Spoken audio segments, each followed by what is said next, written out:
All right, it is 6 p.m. on May 5th, 2025. I'm going to call to order the special meeting for a work session today. Roll call, all members are here in person, and we're going to turn it over to Mr. Smith to get us started on our work session for budget and financials.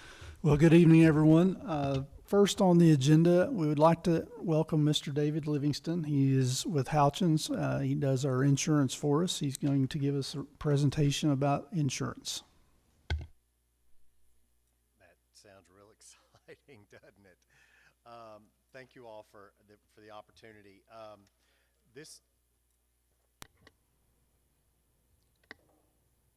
Can you test? No red lights coming on. Is it good? We're golden? Okay. All right. This is I'm going to go through several of these slides really quickly so that I don't hold you all up because I know you all have a lot to work on. But this is the exact presentation that I've given to the Kentucky School Board attorneys, to KSBA, to KDE, to the Department of Insurance, to KASA, and to KASS. So this has been shared very broadly across all the players in the education field. And I know I've seen some of you I've seen some of you in our meetings before, and so or in our presentations, and we appreciate when you all attend the presentations and stuff. So am I driving or is somebody else driving on this?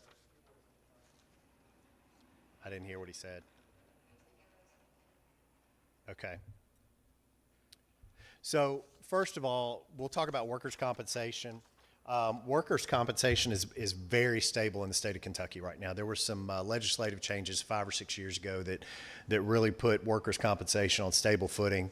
But prior to that legislation, these were all the carriers that have been in the market historically. So you can see there were a ton of carriers in the market. Today, we're down to 8 or so carriers in the school market that are currently bidding on school workers' compensation. KEME writes approximately 140 of the 171 districts. They are the elephant in the room when it comes to workers' compensation. They pretty much work with school districts and try to keep school districts at a cost neutral for them because they were started by the state legislation, and so they try to do everything they can when they're working with public entities. Property and casualty, that is the point right now where is a painful spot in the state of Kentucky. We all know about the property damage, all the storms, polar freezing, floods, all those things that have occurred. But what a lot of people haven't thought about are liability lawsuits and what's happening with those.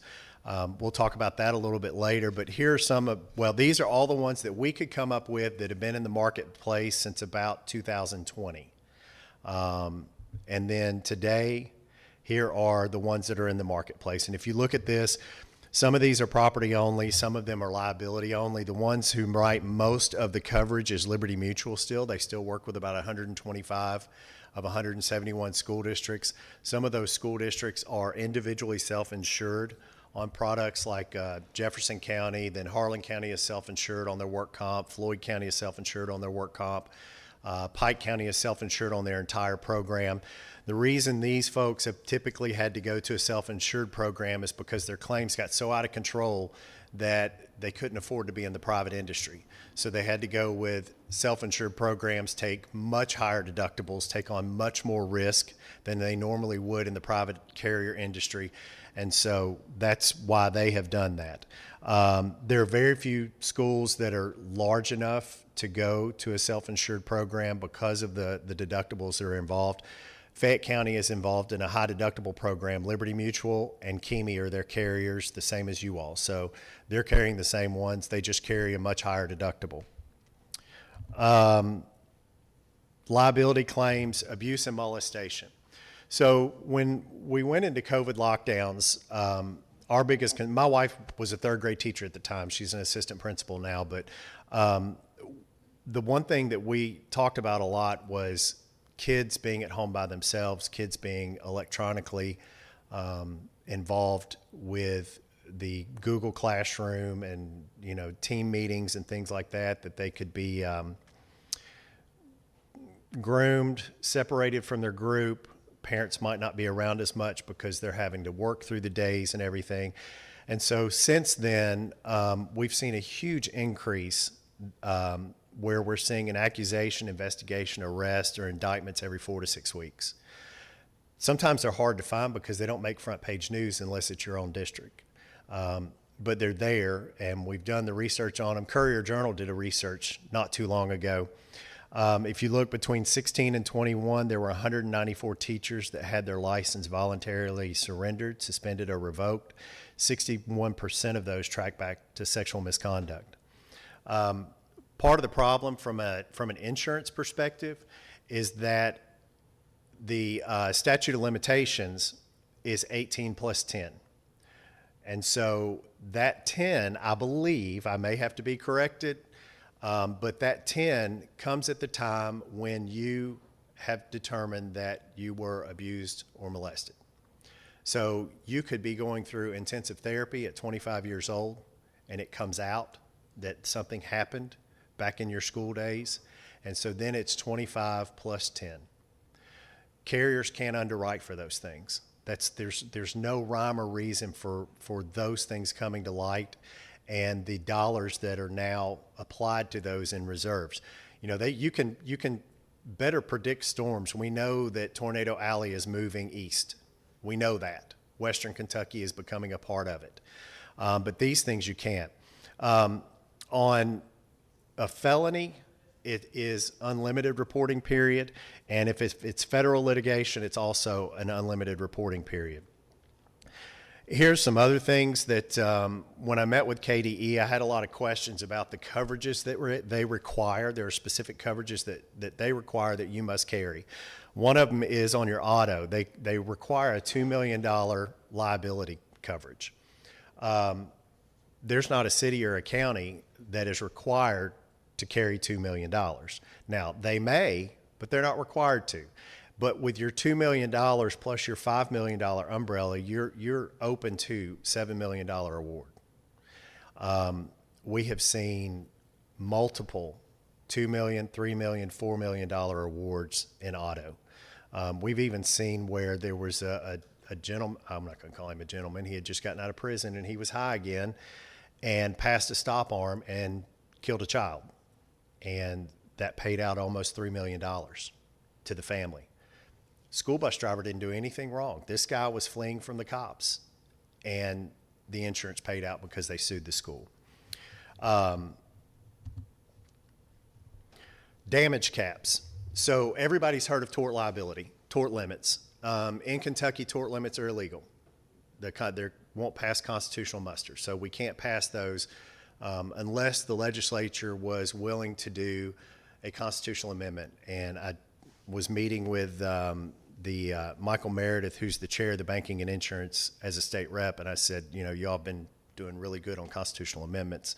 Maybe you should take this one up too. And he didn't find that to be very hilarious or anything, but here we are. So in Kentucky, the Commonwealth of Kentucky, the subdivisions of the state, not including schools or counties, and universities of colleges have 250 per liability claim and 400,000 for the single incident.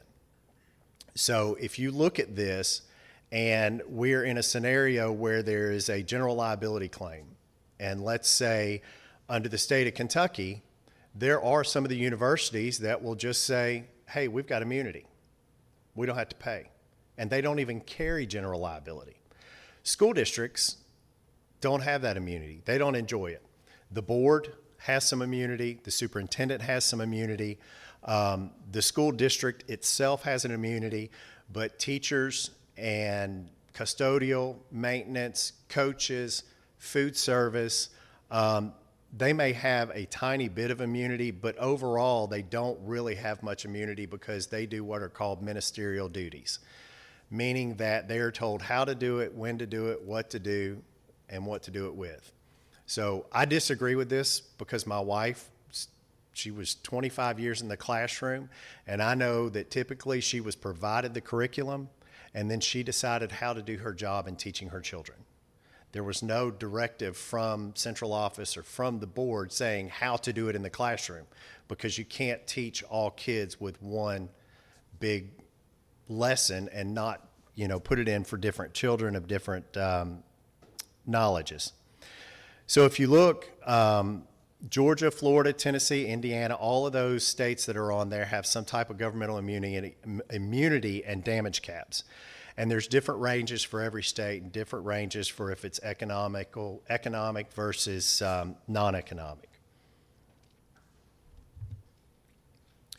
Some of the trends to watch: abuse and molestation, auto liability, surging medical expenses, all these things that are on here. Litigation funding, I don't know if you all are familiar with that. We're starting to see that creep into northern Kentucky, where there are, you might almost want to call them private equity firms that are willing to pay for attorney fees, pay for all the witnesses, and see a case through rather than somebody settle it for half the amount. If they think a case is worth $8 million, they will say, okay, we'll carry everything, and you were offered $4 million, so we'll give you your $4 million and we get the rest. So that's starting to come in, litigation funding. I don't even know how that's legal. That just seems such an unethical thing to do. Hopefully the legislature picks that up. On plaintiff attorneys turning to local government for lawsuits, we have an abuse and molestation claim going on right now that the first demand was $27 million. The first demand. Now, no insurance carrier or school district has those kind of limits in the state of Kentucky. Do folks probably deserve money and damages? Yes, I will agree with that. But at the same time, it's all taxpayer. I'm starting to preach now. I'm a local elected official in Scott County, and I hate taxpayer dollars going out the window. And I feel like this is one of the ways that taxpayer dollars are going out the window. So when we talk about this, this is one of the reasons that insurance costs keep growing and growing and growing. Right now, in the last 5 years, there's not been an insurance carrier that has made money in the state of Kentucky on the property and liability side. Their loss ratio, their combined ratio is all your losses and all of your expenses that the insurance company incurs throughout their company. They want to run about a 96% combined ratio. Right now in the state of Kentucky in the last 5 years, schools have run anywhere from 125% to 135%. That means for every dollar they're collecting, they're paying out $1.25 to $1.35 in claims. And so when somebody comes in and says, we can save you 20%, I can show you trends that say that's not going to work long term. And all those carriers that were in the marketplace previously, that's what they did. And they lasted for about 3 years. And so for a good, stable market, the insurance companies need to run about a 96 combined ratio, and it's not happening right now. And that's coming from the liability and the property side. Look at property values real quick from 2018-19 through today. You'll see that this is what KDE requires you to insure your properties. Minimum, insure your properties. You'll see the percent increase over the last 5 or 6 years that have occurred. I still don't think that for a high school, for a lot of high schools, 388 is a good number. Christian County came out at about 450 a square foot. Our new Scott County High School that maybe is 1,800 students with all the facilities was $150 million. 5 years ago, Great Crossing, basically the same footprint in Scott County, was $120 million. So in that period of time, you saw a 30% increase in what construction costs ended up being. Tornadoes have doubled. If you look at this, this is January 1st to March 31st of last year. In Kentucky, we had 2 tornadoes. Same time period this year, we had 14 that were, I'm sorry, not 14, 12 that were reported in Kentucky. So that just kind of tells you what's going on with the convective storms, the winds, and all that stuff. Any questions? I kind of went through that fast, so I didn't want to drag it out because it's typically an hour presentation.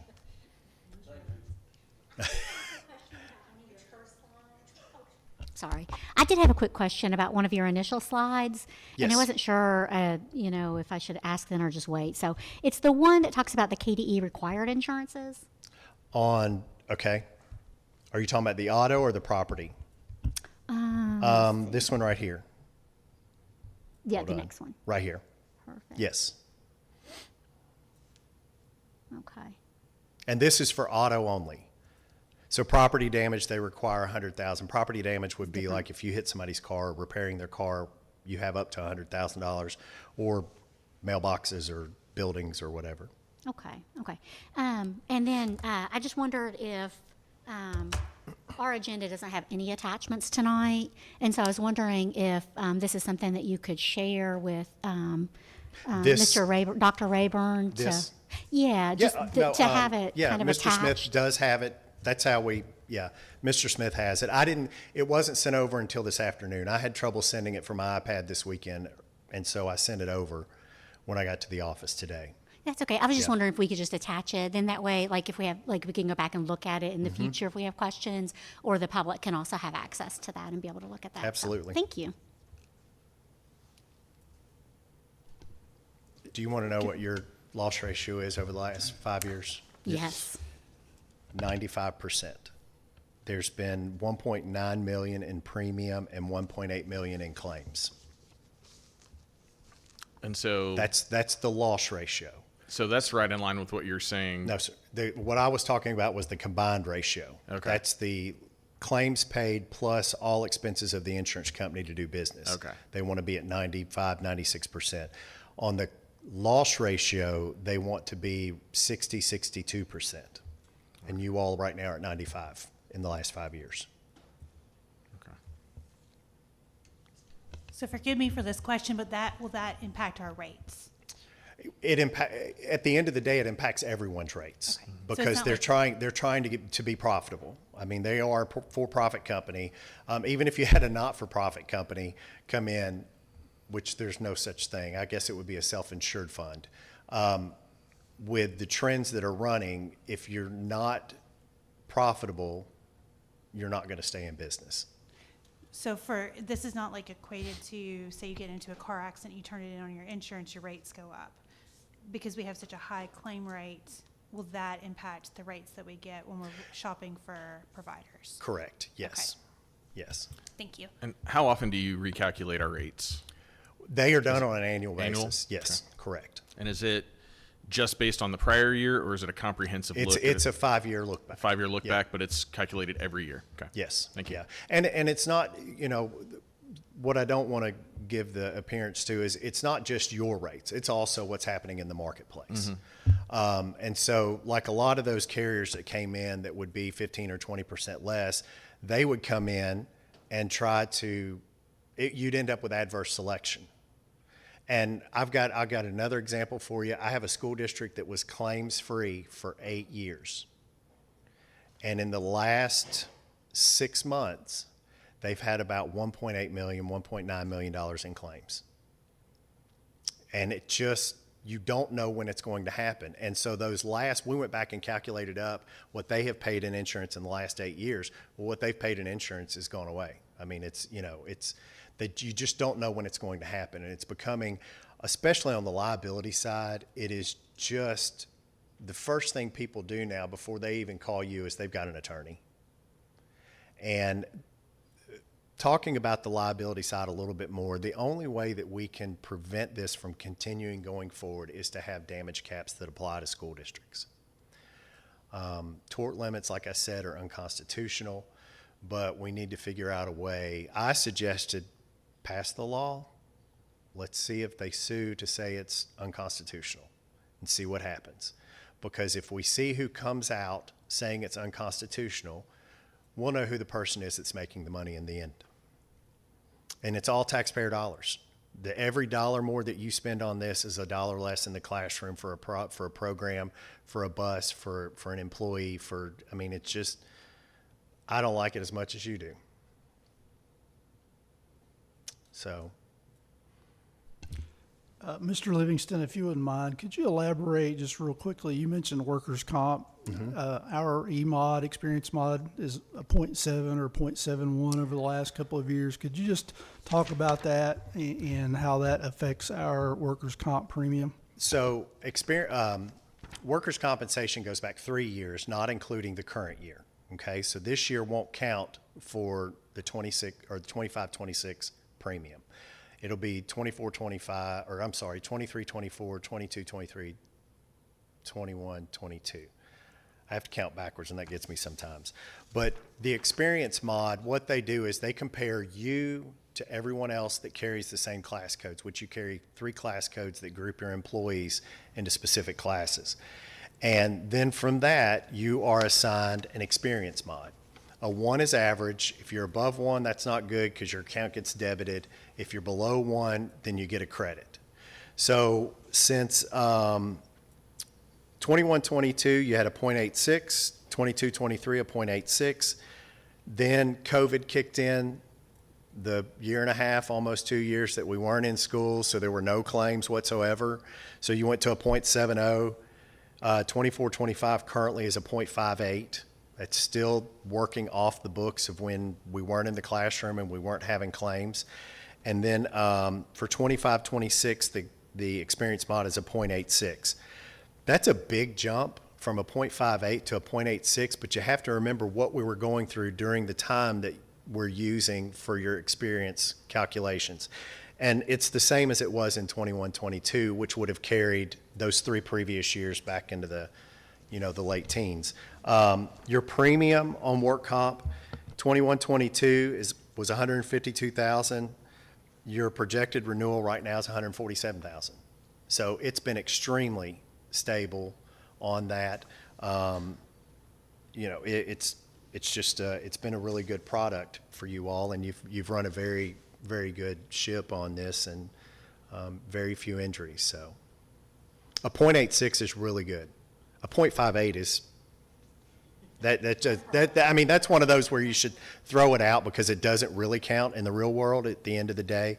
But a 0.86 is really good. That means you're below the average, which is good. Do you have like certain, like, I know I've been to one of your trainings at KSBA before, but I feel like you might have like certain modules or training things or guidelines or tips or tricks for districts to make sure that we are, doing a good job, like with, I don't know, I think one of the things was a ladder example. We send out a newsletter every couple months. It typically is when it involves certain things, whether it's storms or ice and snow in the winter, or if it's food service worker month or some, week or whatever, but we'll send out tips and stuff every month or two. We do also have access to online training that the school districts can use. There's no additional cost for that. And then during the summer, we offer food service, maintenance and custodial, fleet.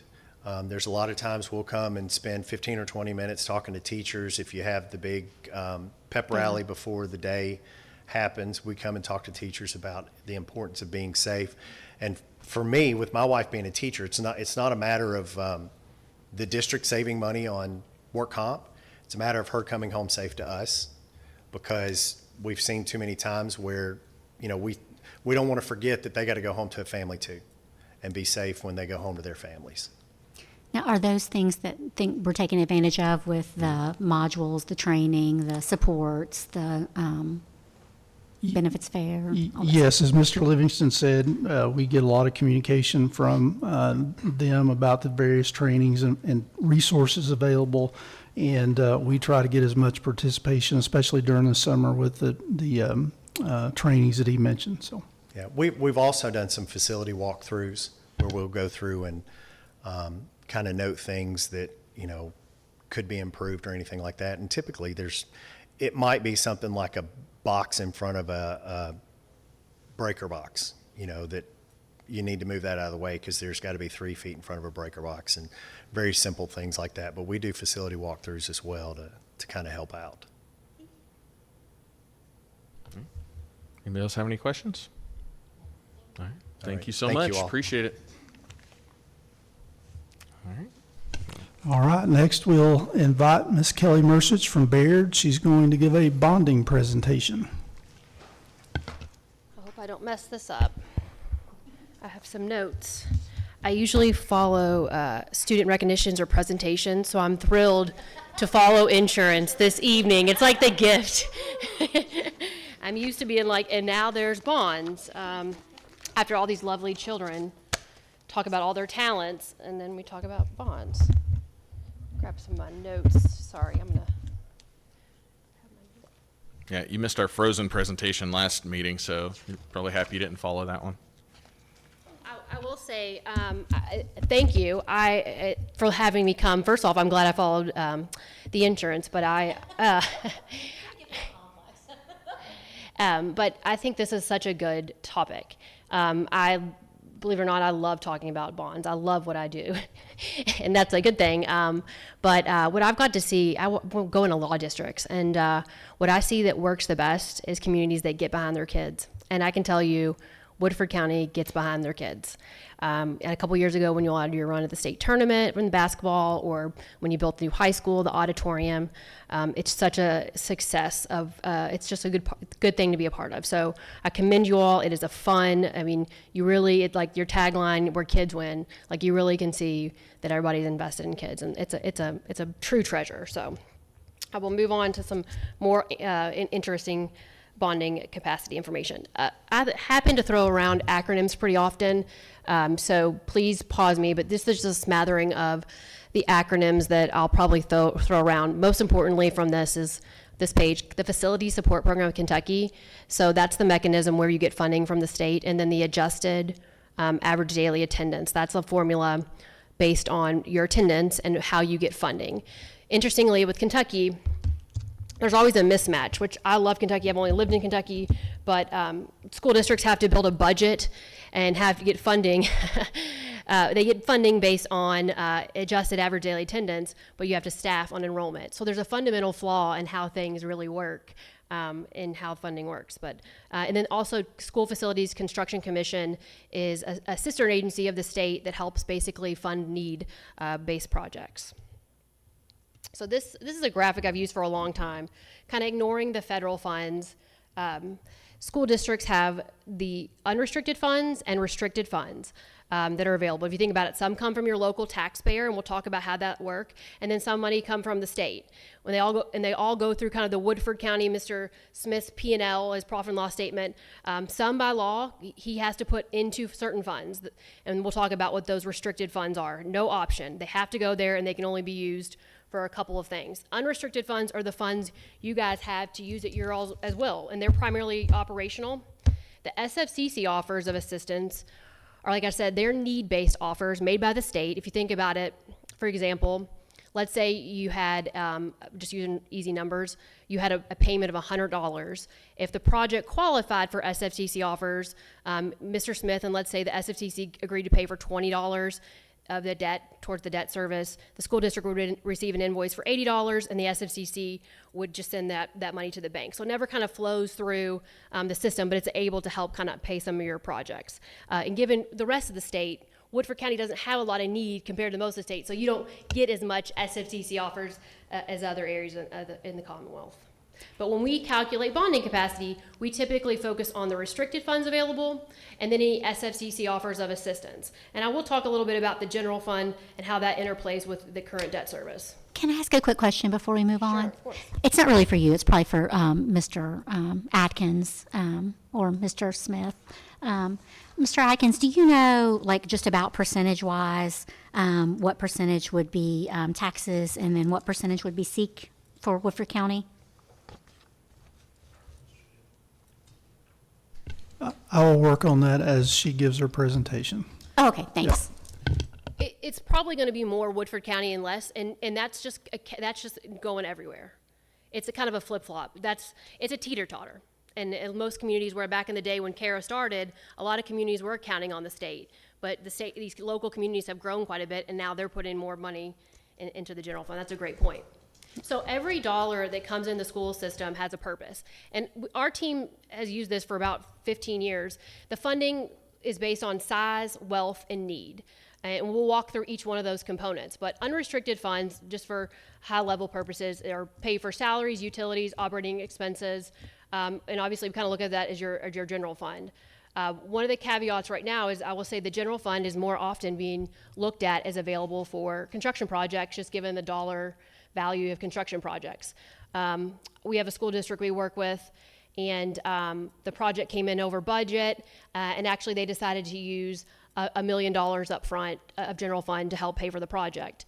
Other school districts, they're doing projects for certain certain technology projects, and they're utilizing the general fund. Hadn't always been the case, but definitely more of a tool because of the cost of projects and everyone being mindful of taxes and increasing on your constituents. So restricted funds are money to your building and capital outlay fund. Capital outlay fund has been the same funding formula since 1954. It's $100 times your adjusted average daily attendance. The building fund, we'll talk about how that some of the money comes from your local community and some comes from the state. But all that money must be restricted and can only be used to pay for debt service or to pay for capital projects. Like we said, SFCC is basically available for bonding when you get offers of assistance. Your next SFCC offer will come in January of 2026. These cannot be even more confusing. So you'll get a message in January of 2026. It'll be called your 2024 offer because it was funded in the 2024 budget.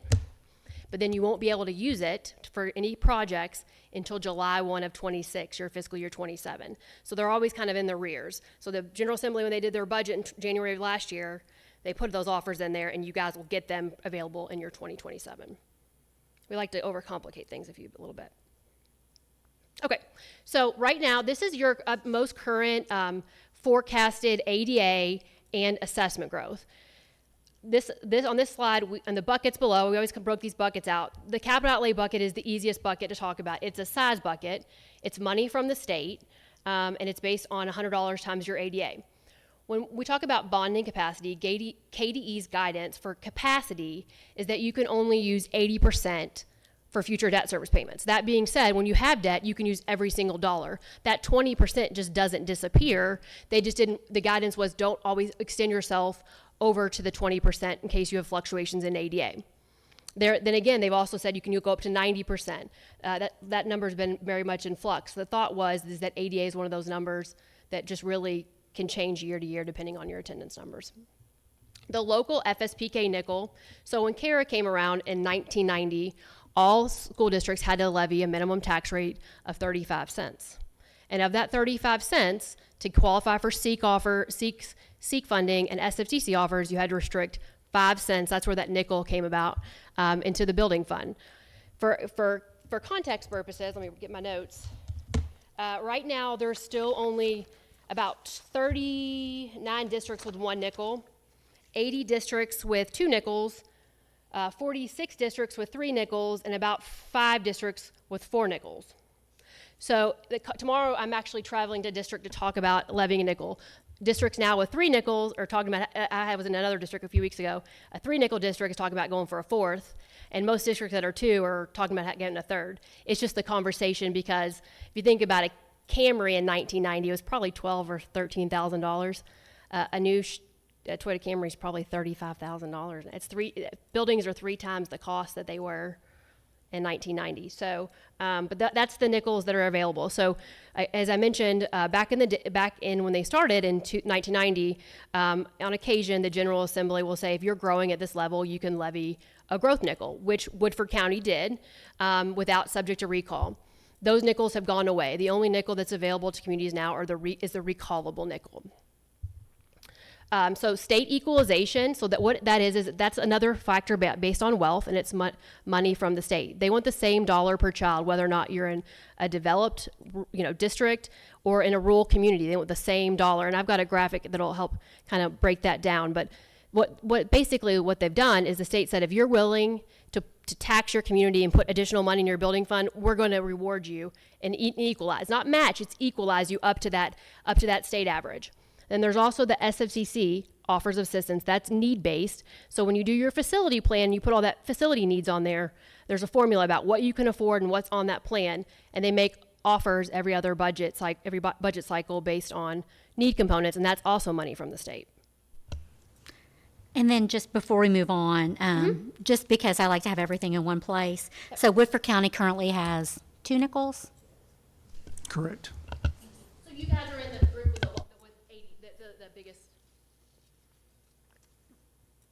I'm traveling to district tomorrow that did a big project about 5 or 6 years ago, and they need to do renovations. And at one point, the renovation projects were estimated at 14, and now they're talking about 30 million for just renovations.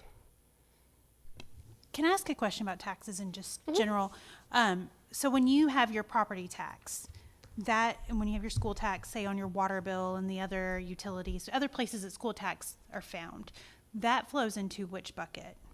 So the assessments, we only get basically the property value. Utility taxes usually goes to your general fund. But if you think about on your tax bill, if you, like your property home tax bill, if you have like an 80 cents tax, let's say it's 80 cents per $100, you can think about that 75 cents is going to go to the general fund, and then you actually 70 cents because you have 2 nickels, and then have 2 cents of that nickel. But that's usually only on like real property and tangible property, but it's that assessment's not the and motor vehicles. It does not include utility.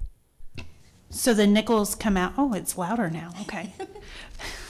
The nickels come out of the property tax, depending on how many nickels you have. The rest of it flows into general fund, correct? Yes, Okay, ma'am. just make sure I understood. Yes, Thank you. But you don't put any of your utility all your utility stays in general fund, correct? That was my understanding. And you said there's 80 county. We're one of 80 counties that only have 2 nickels in Kentucky. Correct. So about 47% of school districts have 2 nickels. Okay, thank you. Yep. That's FKD's last run. The nickel, I'll tell you, we're having lots of meetings this year. And there was 23 districts last year that levy another nickel. To show you, that's big numbers. So how did that all work out? And I'm sorry, I usually like to point or have some kind of pointer, but on this page we have your assessment at the top, and like I mentioned, that's your real property, PV. There you go. So right, based on your forecast for fiscal year 25-26, the assessment is to be about $4.2 billion. And we'll talk about how in context, how much growth Woodford County has seen over the last several years. The prior year ADA, because that's what funding is based on, is a little under $3,600. And the state equalization, they want $605.50 per ADA going to the building fund. So if you look in the purple, that's your local nickel. So if you take 5 cents per $100, and I like math, so if you take 4.2 billion times 0.005, each nickel is putting about $2.1 million into the building fund. The state FSPK equalization, they want $605.50 times your ADA going to the building fund, but they say before we're going to put any money in there, we subtract out your local nickel. And so they come up with a difference, and we'll talk about how this math works in a little bit later, but $63,000 per state equalization goes to the building fund. You also have capital outlay fund, and as I mentioned, you get all basically $360,000, but for bonding capacity purposes, we only assume 80% is available. So right now, based on that calculation, there's about $288,000 of capital outlay funds available. You have one SFCC offer. We used most of the offers on the high school. Your last offer came last January in 2024. So you have a $26,000 offer of assistance. Those offers can only be used on priority 1 or 2 projects. If you need to do athletics, you need to do central office, those are not available. You need a new roof on a school, or you need addition on a school, not a problem. But they want main educational buildings for SFCC offers of assistance. Any questions on that? So looking at your existing debt, you have 4 bond issues outstanding. The first is a 2013, and it was a refinancing of a prior issue. And in the bottom, I'm sorry, the page is cut off. You'll see what those additional projects are tied to. The 2016 was an HVAC at two elementary. There you go, thank you. And then the 2016B was a refinancing of another project. And then you have the 2022A, which was the new high school. What's really important for a school district is when do you make the payment. So if you look at on the far right-hand side in the second to last column, you never want to have a big principal payment basically in July or October, but you can see we've staggered the principal payments that work with the school district's cash flow. Of the total outstanding principal, it's a little over 78 million. The school district is responsible for about 75 million, and the SFCCO is paying about 2.7 million of it. As I mentioned, you all don't have a huge need base compared to most of the state, so the school district's going to carry most of the debt service. But all of your debt service is fixed rate. The bond issue that we sold in 2022 had an interest rate of 4.17%, 4.17. We got 5 bids on that. If we sold bonds today, that'd probably be a whole percent higher than that or more. It would be north of 5%. So you all did really well. We also, and part of that bond issue, the construction funds were invested, and I believe they earned north of probably close to almost $4 million. So imagine the return on that investment. You got $4 million on that bond issue for construction projects. Any questions on your existing debt bond payments? I do know that when we originally did the high school and we took out the bonding, there was kind of and maybe you're going to get to bonding capacity in a little bit, but I know there was a worry that we weren't going to have bonding capacity for a very long time, but I think we're probably going to get some back sooner. Is that correct? You're correct. So Okay. in the next couple of slides, we'll talk about Okay. how there should be no general fund payment this year. Actually, we're forecasting extra residual funds in this current 2025 fiscal year. Okay.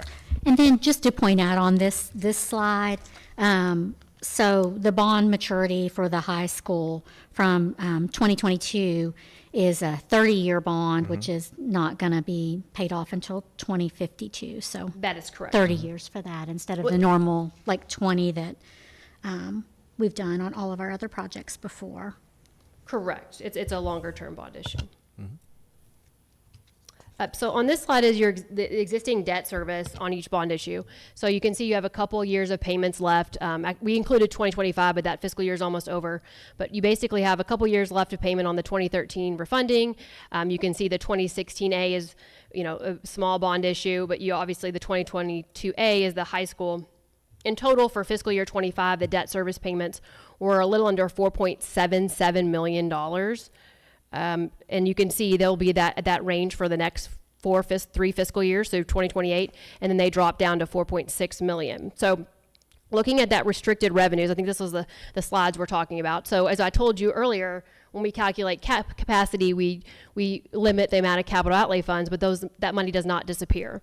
So in the gold box is fiscal year 2025's restricted revenues. The assessments on that time was 3.9 million, almost 3.96 million. So each local nickel put in right under $2 million, and the state equalization each were equal to $263,000. In total, in 2025, restricted revenues were almost 4.9 million. So there's about $90,000 of additional restricted funds. I looked back and did the history in 2023. So you all sold the bonds in July of 22. So basically very earlier in your fiscal year 23. The debt service payment in 2023 was about $238,000 from the general fund. And in fiscal year 24, it was about $375,000. So in total, there's only been about $600,000 between the 2 fiscal years that was needed for this project. And then, as I said, in 2025, there'll be extra money left over. No general fund bond payment is needed. Caveat is that the ADA forecast for 26 is slightly lower at $3,598. And so you can see that changes the revenue picture a little bit. So restricted revenues in 26 are forecasted at about 4.7 million. The debt service is about 4.77, so there's about a $50,000 to $60,000 payment that could be. I think it's a little early. That's a forecast number. I would pause and say, obviously I'd like to come back in the fall when you have a new ADA read. So there's a forecast, then you get a tentative after your kids are back in school, so you kind of know how many kids are in classroom. That'll be a good picture to know actually what really will need it, if there is any restricted, any general fund needed for the debt service. So I do want to kind of isolate on that a little bit. So with the general fund, going forward, we're going to pay less out of the general fund toward debt service. And that's just going to continue on each year. We'll have less money because it's going to be done, right? Well, in fiscal year 25, there was none at all. Right. And Okay. obviously, if your ADA, let's say most people forecast a very low ADA.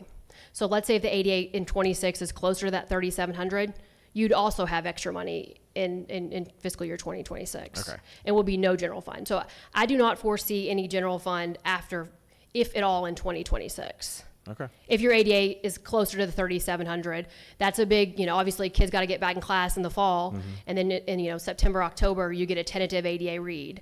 And if it's closer to the 3,700, then it's done. Okay. Yeah, so that was the theory. When we did the project, we obviously forecasted to be conservative that would be a longer commitment with the hope that 7 years would be over. But realistically, it could have been just two fiscal years. Right. Okay. Thank you. I'm going to pause. Are any questions on that? I guess, so we've been using general fund since 2022. Two. 23 was your first bond payment on the new bond. You sold in July of 22, your fiscal year 2023. Okay. Yeah. And then we did some extra bond payments that year or the year before. So there was some general fund expenditures then. And then we made $4 million on the investments. And then where did that $4 million go? So that's in the construction fund for the project. That's how we've been able to do these things with the athletic facilities.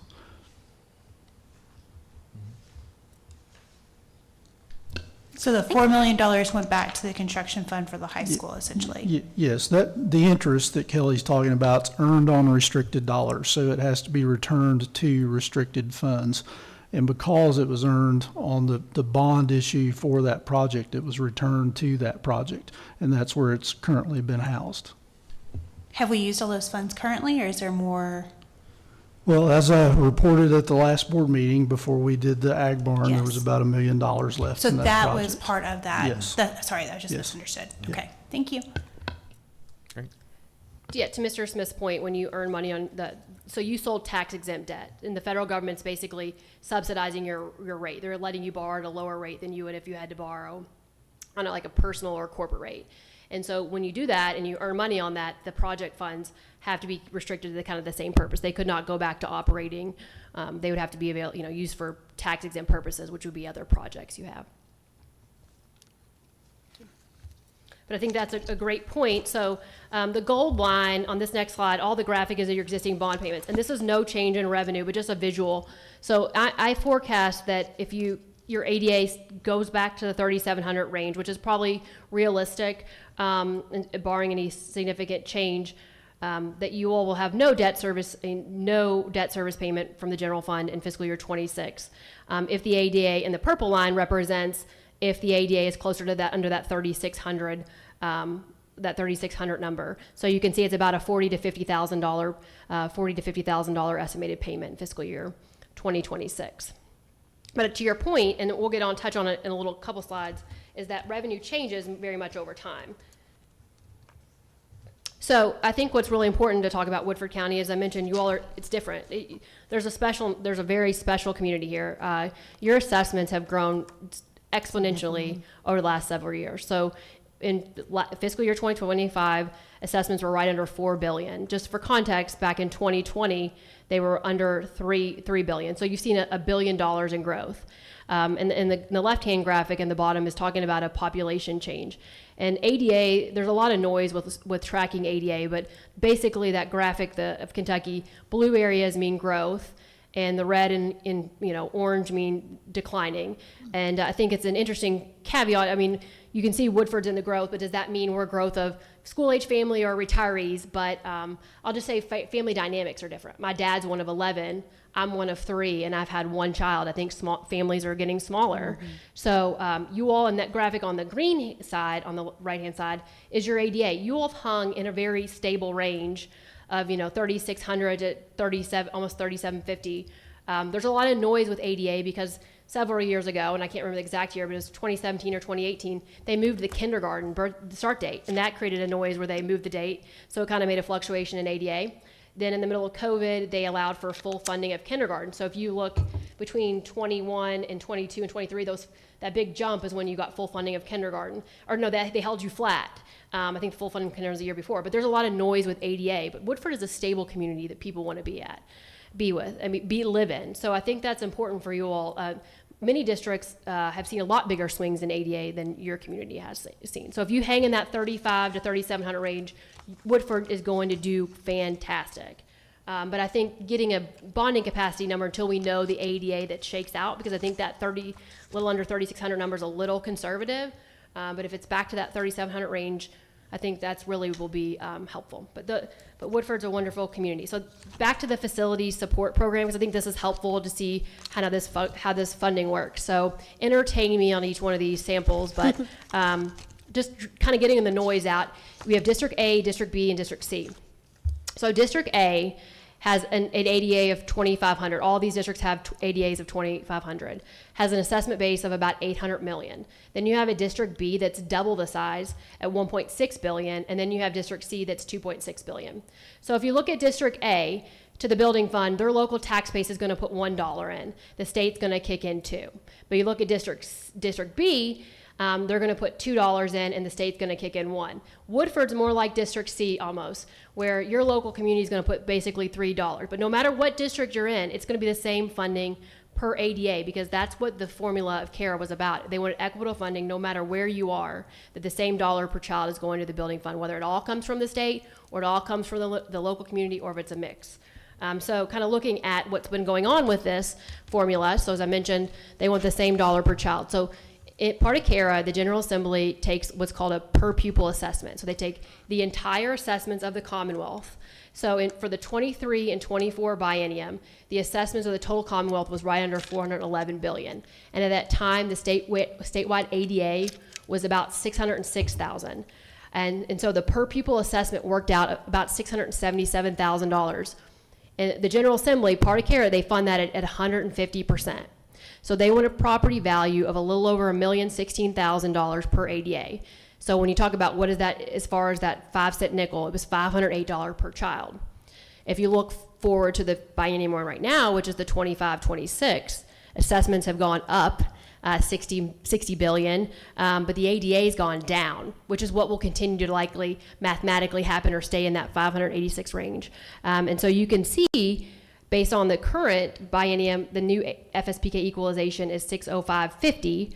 And on the right-hand side is to show you what has occurred since the 2004-2006 biennium. So the average growth is over 7%, which I think is very aggressive. But I think in the next slide, we talk about what are realistic expectations. We ran 2 different scenarios of different growth. So I should have noted earlier, Woodford's assessment, you've seen very strong assessment growth, but on average, we looked at, it's well north of, I think 6% has been the average. We looked at 2 scenarios looking at what if you only grow at 3%, and then the state FSPK only grows at 3%, so that's scenario 1. This is what I would call the extremely conservative scenario. So if your assessments go at 3% and the FSPK grows at 3%, and I use just a round ADA of 3,600. So you can see your building fund revenue, your total restricted fund revenue in 2026 is about 4.7 million. And you can see all the way, and your debt service payments are about 4.7 million. So you can see by fiscal year 27, you're more than well clearing your debt service on the very conservative estimate. And so on the second scenario, which I feel is like a more realistic scenario, which is 4% assessment growth in the Woodford community, and then 6% FSPK. You can see in the bottom green is your debt service, that I feel confident that you'll be right around 5 million of restricted funds in fiscal year 2027. It's a very conservative estimate with debt service payments of about 4.7. So back of the envelope, kind of the back cocktail napkin math is if you have a revenue, so let's say you have an extra $100,000 a year. You times that by 13, so it would give you 1.3 million of capacity. So in your scenario, you know, it's realistic. You could have $4 million of capacity in 2027. In bonding capacity, if we needed to do a project. Okay. If your ADA hangs at the 3,700 range and the state FSPK comes in, about a little below the average. Okay. So basically, right now for fiscal year 26, we're looking at, if we're about 6%, which is what we've kind of been averaging, then we're looking at using about, 50,000 of general fund? And then for 0%, and we have no bonding capacity, right? Well, I mean, is that what it Well, I mean, is for this you- year? If you have, yes, you'd have no remaining residual fund. Yeah, I'm just. Right now, Yeah, Right just now. for Right right now, now. I'm just yeah. trying to figure out until fiscal year 26. 27. Yeah. Right? Okay. And so then the next year, if we're looking at 6%, which is what you say we about average, so that's It's probably a yeah, a good one to little look below at. average, yes. Then we would have an extra, would you say 100 per year times by 13? Yes. So that would be, how much in bonding? A 1.3, so you have about, you have about 5 million, so you'll have about $200,000 over of the restricted funds. So Okay. 4.8 of debt service and about 5 million, so it's roughly about $200,000 of free cash flow in 2027. And I still think that's very conservative, Ms. Springate, because the ADA is 3,600 versus your ADA's been closer to 3,700. So I think that might be a lower estimate. Okay, so you're thinking we might have some bonding capacity in 2027 I feel very, of around? I would, I would like to see the ADA in the fall when kids get back into school. I think that will be very helpful to really gauge, is the 3,598 a low number? Is it closer to 3,700? And I think that would be a good place to really evaluate capacity. But it's not, it would be shocking to me if you have no capacity in July of 2026. So what will happen right now, every school district, this is the crunch time for finance officers. They're obviously near the end of the school year. Every finance officer in the state has to close their books by July 25th. And they send that up to the state. And at the same time, all your PVA are going up, are doing the same. They're sending up their assessments. You probably, everybody's getting their card in the mail. I got my card in the mail too. So they obviously have to let people, have time to review it. So the PVA sends their stuff up. But after the AFR is finalized, the Department of Revenue and the state will send you all your tax reports. And they'll say, this is the tax rate you can levy if you want compensating, if you want to keep the same revenue. This is the tax rate you will levy if you want the 4%, and all that stuff. So after every school district has turned in their assessments, the state will have they'll have this new number where it was 473. They'll know the new assessment. What they don't have yet in July is the ADA. They'll get that in the fall. So our team in the fall time, after everybody gets the tentative ADA, will reach out to KDE probably in the October timeframe, and they'll say, this is the new FSPK equalization. So that's really when we'll know. By October will be a realistic idea of because they need all the assessments and they need kids back in the classroom before they can come up with that new calculation. Gotcha. So it sounds like in October, we just need to be keeping an eye on our ADA and just kind of seeing where that's at. And then also, when it says fiscal year 27, that means in July of 27 is 26. 26. Is when we're thinking we would have some bonding capacity possibly if we stick with this. And we'll have an idea of what that is in October of this year. Correct. October of 25, you'll have an idea of what your ADA is, because kids will be back in the classroom, and the state will all have the assessments back, and everybody else will be having their ADA back. Okay. So we'll have an idea of what the number is. We just won't be able to do anything with that number until July of 26, right? Yes, because the General Assembly hasn't gone through the budget. So the Kentucky Department of Education will recommend, based on CARA's formula for FSPK, they'll say this is the ADA we're coming up with for the statewide ADA. This is the statewide assessment. Here's what the formula reads. And the General Assembly's never not recognized the formula. And then but to your point, you would want to wait until the General Assembly has gone through the budget process. Yeah. Okay. Thank you. Thank you.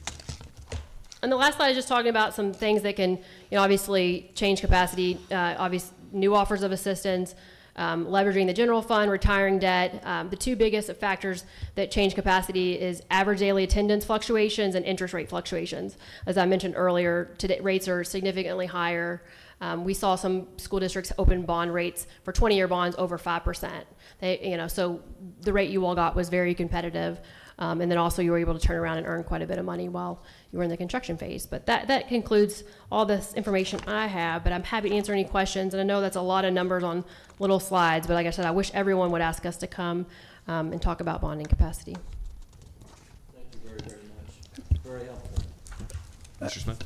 Kelly, if I could ask for, just real quickly, if you would go back to page 10 on your slide, you touched on something that we're going to have some conversation later in the meeting about, and I would just like a little help with the explanation of the impact of the assessment growth that you mentioned, the record assessment growth that Woodford County specifically is experiencing. And while all that's really great for the bonding capacity, it's impacting our SEEK negatively because of the less 30-cent local effort. And so I know you're not here to necessarily talk about SEEK, but on page 10, you talk about how much the assessments have gone up.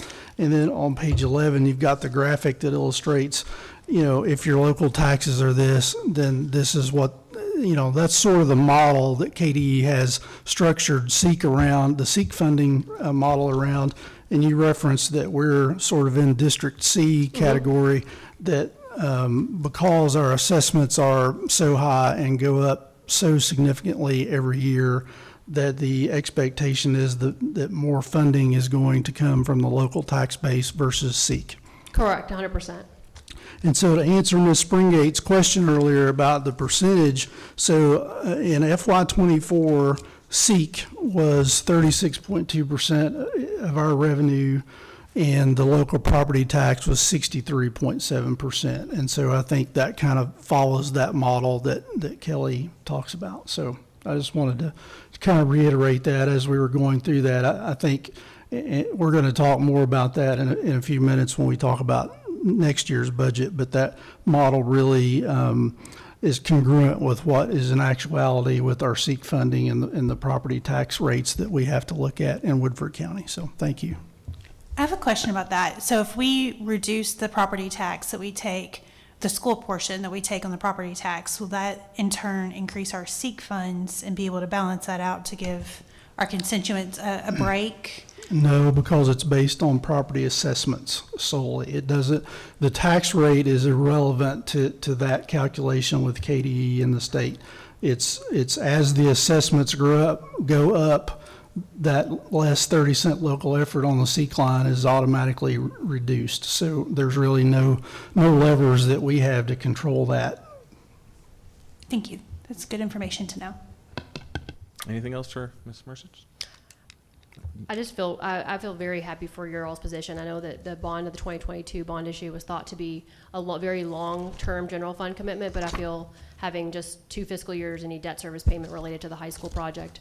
And like I said, we've seen several districts have utilizing it just because it's one of the tools that are easily accessible given the cost of projects, and then obviously the uncertainty of interest rate environment. The high school, I'll just use one quick example. We work with a district that has 2 nickels, and earlier this year I attended a meeting. One of their thoughts is they need a new high school, and the quote they were given was $150 million.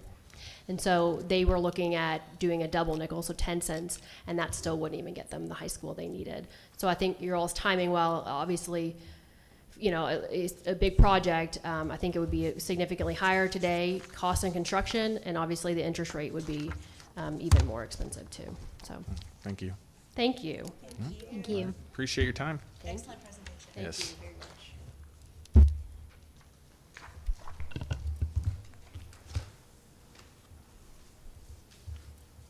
All right, so the next thing I have on my agenda, if it's okay with everyone, I would just like to start the discussion about where our finances are currently for FY25. I'm going to try to get, I gave each of you a spreadsheet document that's got some numbers on it. I'm going to try to put it up on the screen here. Bear with me just a second.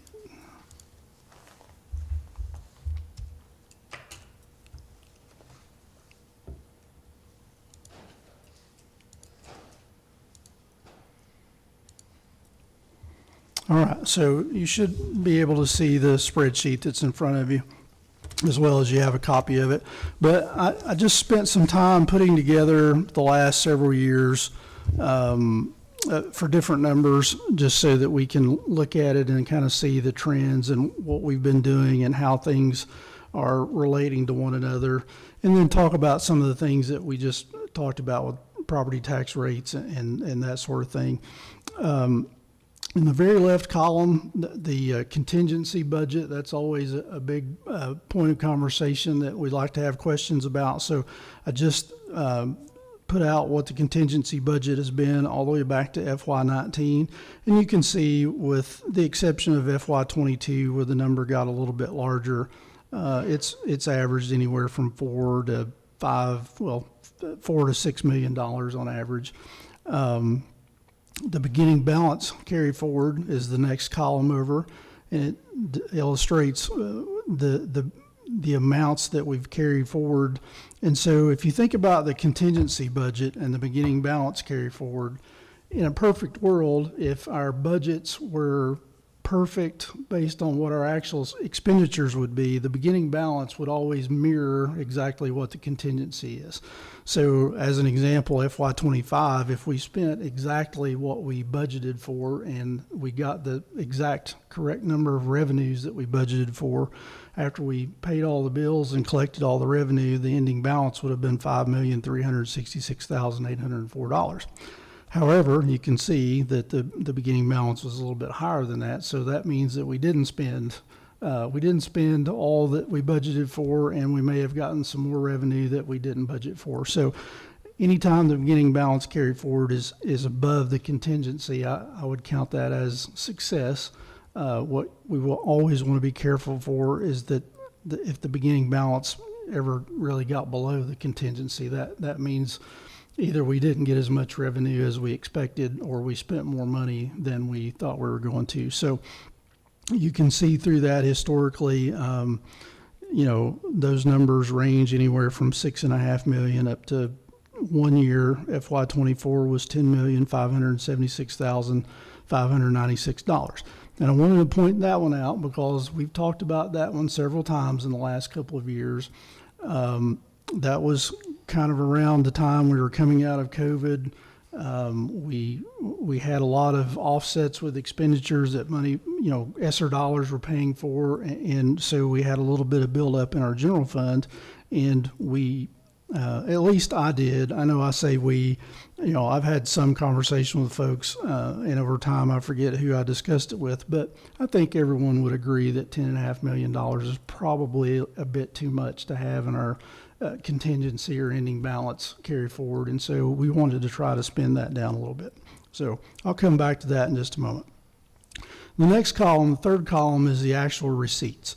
And so I put a little notation on here. So these exclude beginning balance carry forwards. So when we talk about revenue or receipts, I think it's very critical that we understand what our revenues are every year that come from external sources, not necessarily beginning balance carry forwards, because beginning balance carry forwards only occur one time. Those are non-recurring, and so you don't want to schedule recurring expenditures against non-recurring revenue. That's not a good thing to practice. And so if you look down through there, and again, FY25, the budgeted number there is $34,620,000. I put an asterisk there. Below that, at the very bottom under budgeted, I put actual. As of right now, we have $32,359,000, which is a difference of $2.2 million.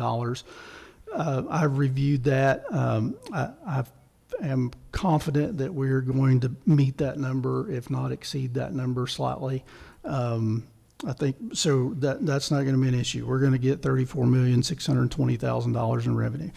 Below that, $34,254,000, and on down the line, all the way back to FY19 is $28,617,000. The next column is the column that I do want to spend a little bit more time on, and this column, when we talk about later our budget issues that something that's causing us a little bit of problem, it's this column right here, this receipt change. So if you go back and starting in FY20, the growth in our receipts was $601,000. Then the next year it was $393,000. And then we had a couple of really good years. I think we took the 4% growth. The assessments weren't blown out of the water necessarily. SEEK did what typically districts think that it should do.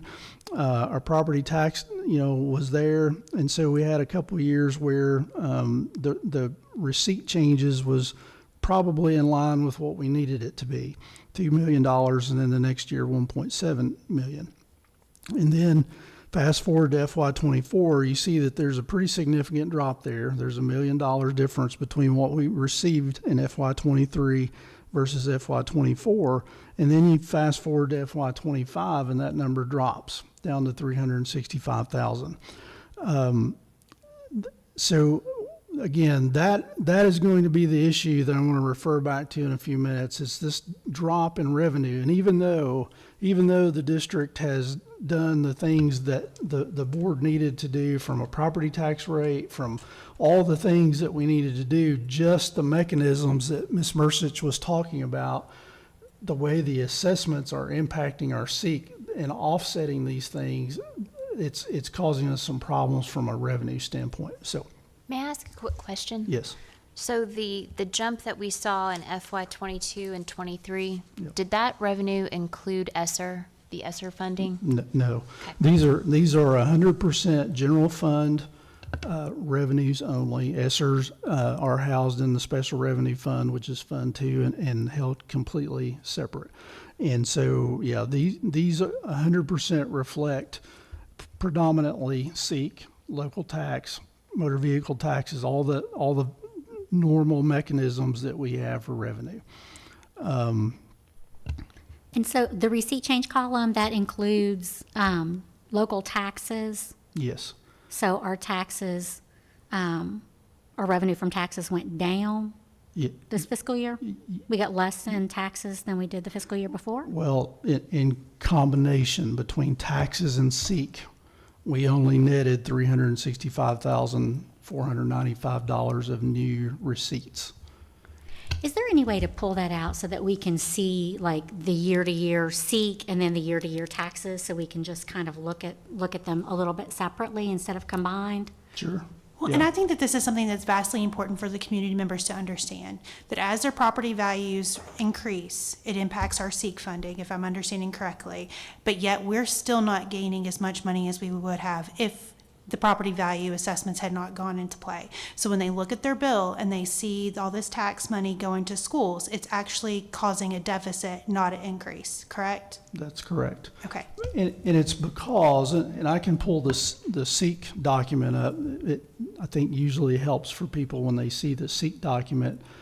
It's the line that says less 30-cent local effort. And the way the SEEK funding is created, it is to incentivize, and it kind of goes back to the model we were just looking at with Ms. Mercich.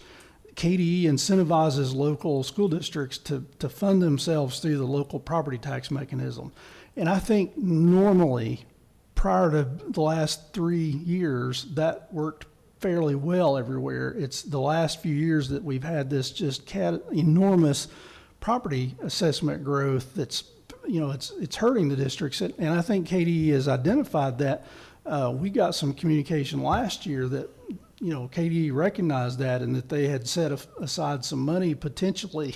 They asterisk everything with if the funds are available, right? And I'm not trying to throw anything against KDE. I understand the funding constraints, but, if the funds were available, these districts that are experiencing this huge assessment increases would be eligible for basically a rebate for this less 30-cent local effort line. Well, guess what? There's no funding available. So, and Mr. Atkins and I looked into that, and I think we were going to qualify for some of that, definitely. And so, but it's definitely hurting us from a revenue standpoint because, and I think the point that I'm trying to make with that is that, with the tax rates, the 4% tax rate revenue growth, is the mechanism that they give us. But if the 4% revenue growth is all that's enacted, oftentimes it's not pacing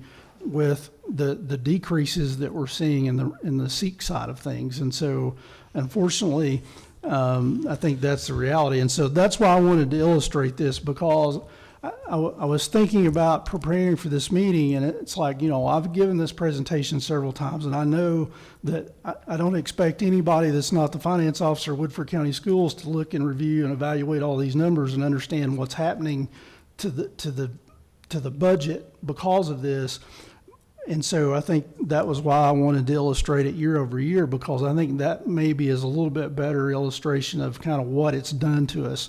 Forget budgets, these are actual new receipts, and this is how they've been decreasing over time.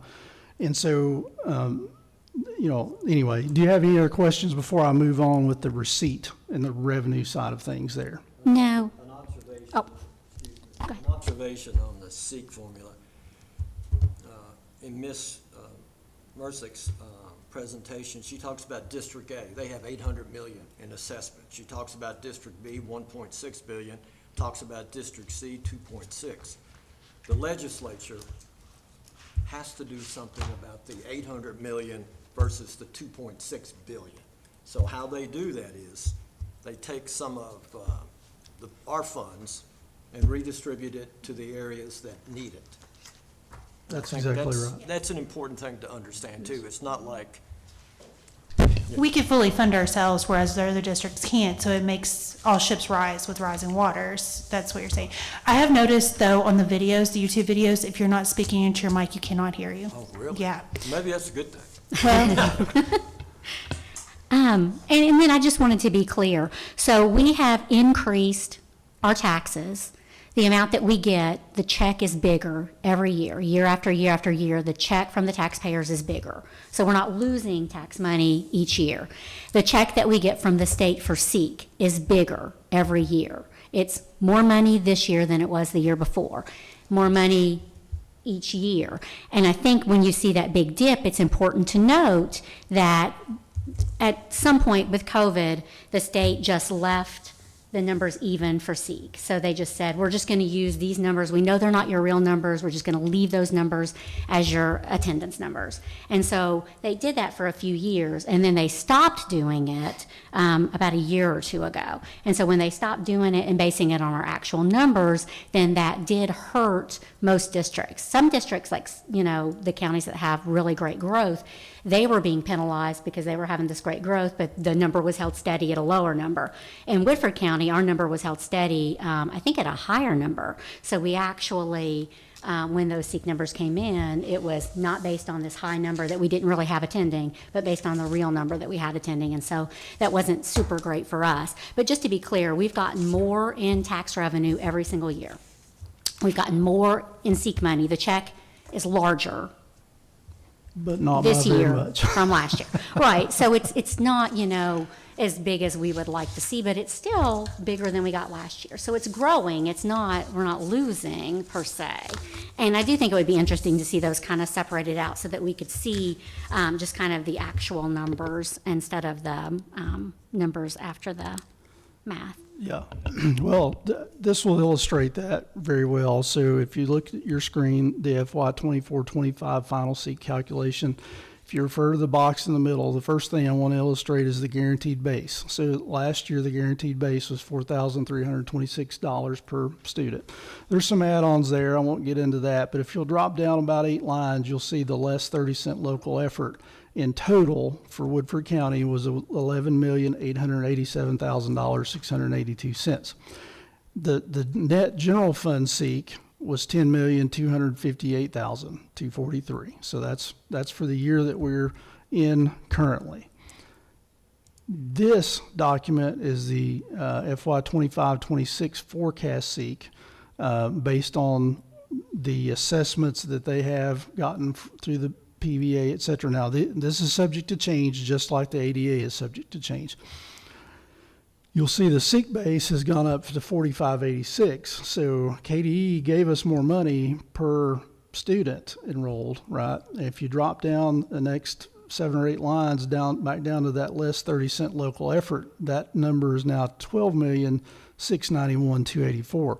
So that's $700,000 or $800,000 difference more that they reduced from our SEEK because of that 30-cent local effort. So that's where the impact comes into it.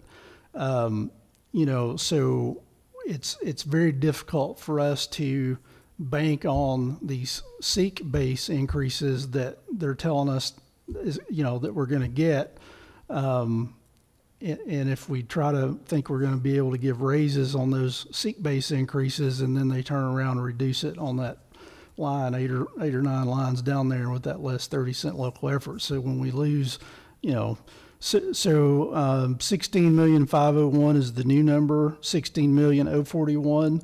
So what is that? $450,000 of new revenue, and they took almost 700,000. That's a net loss, the way I do math. And so that's what is hurting us and impacting us from a revenue standpoint. So with the net loss of 700,000, when we see, and just to compare, so we see the receipt change of 365,000, but when you talk a net loss from SEEK funding of 700,000, that means our local taxes are what's getting us That's back correct. up to make up. So that's 1 point. That's correct, and that's the way the model is intended to do. As Mr. Wilson, Ms. Mercich, we've talked about, KDE's taking it from wealthy Woodford and moving it to less wealthy, some other district with less assessment, but it is nonetheless impacting our revenue. So, Can you flip back to the previous slide? this one? So that's 25, 26, and this is 24, 25. So 24, 25, the state cut us a check for 7.9 million? 7.9 million? No, down here, 10,258,000. That net general fund. So there's all these restricted dollars that we talked about a few minutes ago with Ms. Mercich. It's bonding and FSPK and all these numbers over here to the left.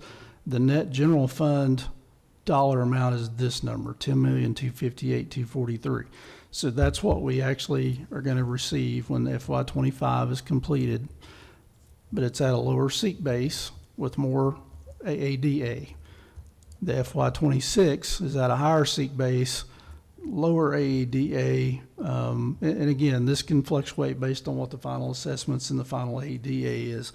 And as we've discussed, the best thing is to have a higher AADA. That helps solve a lot of problems. But assuming that is conservative and stays accurate, the 10,297,000 is what we'll get. So it's going to go from 10,258,000 to 10,297,000 just based on these numbers, but we understand that can fluctuate. So in October, we're going to double check about the AADA. That's correct. There will be two other iterations of SEEK between now and this time next year that will true up based on the AADA numbers and the property assessments. So. But their calculations now have it going up a little bit. Not a lot, but a little bit. So, yeah. Yes, yeah. So no real loss, no cut. A little bit. The only point I wanted to make there is that less 30-cent local effort, because that the SEEK base has gone up so much that that's how it's impacting us. We're losing more than the SEEK base increased at the beginning for the student count. So, that's pretty easy to look at and decipher that is not doing Woodford County any favors with the way that mechanism is operating. So, all right, I'm going to go back to our spreadsheet, and then the next column is the payroll expense. So you can see back to FY19, it illustrates the payroll expense all the way up through there. And then you can see FY24, it bumps up, and that's the year that we gave, we were really aggressive with the raises, and we gave all the raises and did all those good things from a benefit standpoint. And then it didn't go up a whole lot. So one thing you have to keep in mind when it comes to raises is that our step increase is built in approximately 1.5% per year. So if we do nothing, the step increase is going to kick in on 1.5%. On average, it's different at different stages, but 1.5% on average. So that's the payroll expense. The payroll change in the next column, so that illustrates, I estimate the step based on the information I have at the time with the employees. We have turnover, and due to turnover and due to all the different variables and inputs, that doesn't always equate to actual payroll expense. And so the actual payroll change is that column. So, it changed 517,000, 366,000. It went down a year. I think that's probably a year that we had some expenditures that we, were able to pay for with ESSER dollars. And then we start getting into FY 23 and 24 when we became very aggressive with our raises that we gave. And then this past year, 491,000. And so, the next column, payroll as a percentage of receipts. So I wanted to illustrate that. That's always something we talk about when we do the budget presentations and kind of show, during presentations that I give when districts ask what should the payroll payroll percentage be, it's 75 to 85%, with the 80 being a really good average. And so you see that we were just right above 81%, and then we dropped down those couple of years, and then we bumped back up to 84% after we gave those raises. Can we go back to the first column with the fiscal year? Can you, I don't know if you can do it off the top of your head, but just which year and what percent raises? I'd just like to have that column on here also.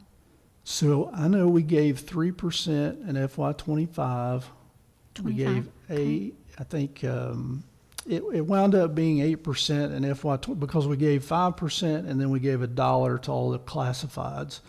And I think if I remember correctly, the math worked out to be around an 8%. If you combine the 5% and then the $1, because the $1 typically wound up being just a little bit more than 5% for some of the classifieds, it averaged it being an 8% increase. And then we gave 3% the year before that, if I'm not, either 2 or 3% in FY 23, 2% in FY 23. So 2%, basically 8%, and then basically 3%. And so Thank you. the on the screen, it's not on your paper, so I went back and added. So on column I went back and did the math. After I printed it out, I wanted to show what the actual percentage increase was and the payroll dollars for those years. And so, FY 25 it was 1.7. Prior to that, 13.57, 6.37. So if you go all the way back to FY 20, we've given our payroll has increased by 24.5%. So, that's all predominantly related to salary increases that we've given over the years. And so I think that's been really aggressive and been a really good thing for the staff.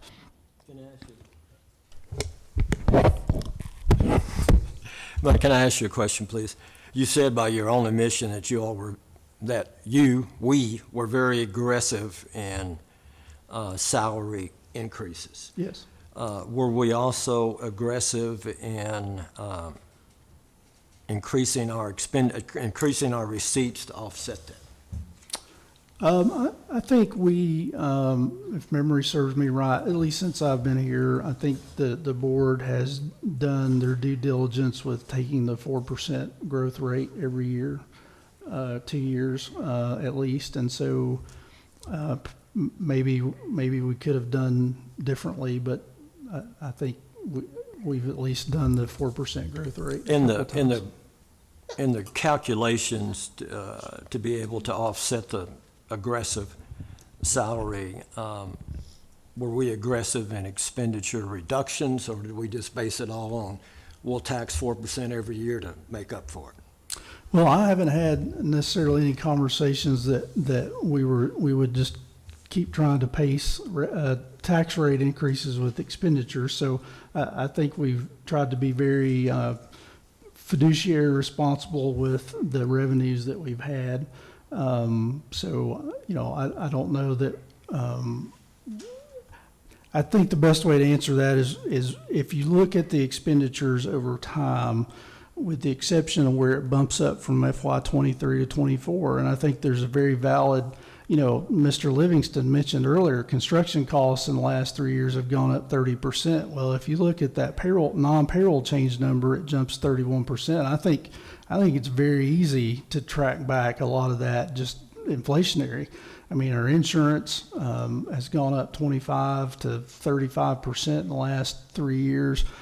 fuel, cost, everything. It's impacted everything. And so I think that's just been a natural evolution of the inflationary aspects to the things that we have to buy. So Can I ask a question? As far as like new positions, especially like higher level positions, what does that look like from, say when we had FY 1920 to now, those expensive positions, like central office positions, where does that account for the change in salary? yeah, I'm not sure. I'm not really aware. I think only one position has been added in an administrative level that I'm aware of, that can think of, in the last, since I've been here at least. And so I think when you're talking about almost $30 million of payroll, one admin position, obviously it all adds up. I'm not trying to minimize it, but we're when you're talking about one admin, I'm not sure that that's material to that. So, but I do think, it's just over when we give these raises and the impact that we had to the revenue budget. As I've expressed a couple of times in the last year, we established those raises. We probably would not have been as aggressive as we were in FY24 had I known that we were going to have a $1 million reduction to our SEEK budget, because referencing back to that $10.5 million beginning balance carry forward and knowing that number is probably too big, and that we were trying to be as aggressive as we were from a salary and benefit standpoint. And I can't speak fully about that. I'm not the HR director, superintendent, but we're trying to always be competitive. I think nobody wants to talk about it all the time, but Fayette County is 7 miles to the east of us, and we have to be competitive with them from a salary and benefit standpoint, whether we want to talk about that or not.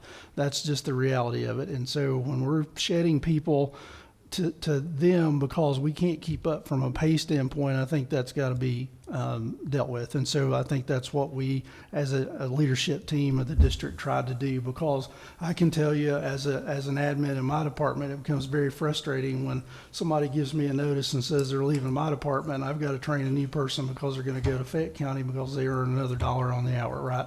So I'm going to preach for a minute, as Mr. Livingston said, but I think that's what we were trying to do. We were trying to just be as competitive as possible and do what we could with what we thought at the time, with $10.5 million ending balance, and do the right thing by our staff. As it turned out, we lost $1 million in our, and again, I know this has been pointed out several times, we didn't technically lose $1 million in the SEEK, but when I budgeted for a certain number and then that number gets reduced through the SEEK process, that is the equivalent of a loss. And so it just has impacted us, and it's still impacting us because that money is out of that equation, yet we gave those raises, which are recurring, that are still coming out from the expense line annually. So, Mr. Wilson, did you have something? Yeah, Mr. Smith, on payroll has a percentage of receipts, Yes. 84.95%. yes. Where does that, in comparison, where is that on the state average? It's in line. It is not above. There are some districts that are in excess of 85%. As I mentioned earlier, I think 75 to 85 is the normal range. Once you start getting either below or above those numbers, you're probably starting to get into if you're looking at a bell curve, it'd be in the yellow ends of the tails. But 75 to 85, you're still, I think, within the normal operating range. And then I did just want to ask, can you give us an additional column, just payroll percentage for district positions? Just so we can kind of get a sense of what KT was speaking about, what percentage were. So that, I need a definition of what district positions are, first of all, and then that becomes much harder, but I can try. Yeah, I would think just, any position that's a district position that's not a school teacher. Specific to a school, yeah. Right, that they're not doing in their site-based budgets, basically. Yes, anything that's like from a general, all of Whitford County school systems budget versus the individual schools are taking care of that payroll expense in their own individual budgets, like that gap, you know what I'm Yeah, saying? just like the district positions, and I think there probably KDE has a definition of it too, because was some talk a few years ago about, the district, the percent of money spent in the district versus in the schools. I'm not sure about the nuances of it, but just that. And then I do think, I really like how you pulled out the percentages to kind of have a sense of that, because it really has, gone up over the past few years, it looks like. And so I like seeing that, the timeline. I like seeing that on all of the information, so thank you for doing that. This information is very helpful. Yes, thank you. One thing that I want to point out is that, I know firsthand from talking to teachers that a lot of them taking on multiple jobs to be able to afford to financially stay here. And I know that they love their district and they love their kids and they love their buildings and the people within them, and that is a big pull. As somebody who worked for many years for not a great amount of money in nonprofit, still doesn't make a lot of money, now with a doctorate degree, I think that, I could really empathize with that. When you have to work multiple jobs to be able to do the thing that you love, but also to be able to provide a service that is invaluable to our community. And like Mr. Smith pointed out, we have so many teachers that are leaving just to go a couple miles up the road, and now we have other counties that are creating raises for teachers that are in competition with here. You could live in Whitford County and still be part of this community and go work somewhere else and be able to afford to live here. So I think it's vitally important that we consider having some sort of raise. And I know it's hard looking at these numbers and the things that we just discussed with the SEEK dollars and that sort of thing changing, but I feel like we owe it to our kids and our community to be able to keep these valuable teachers here.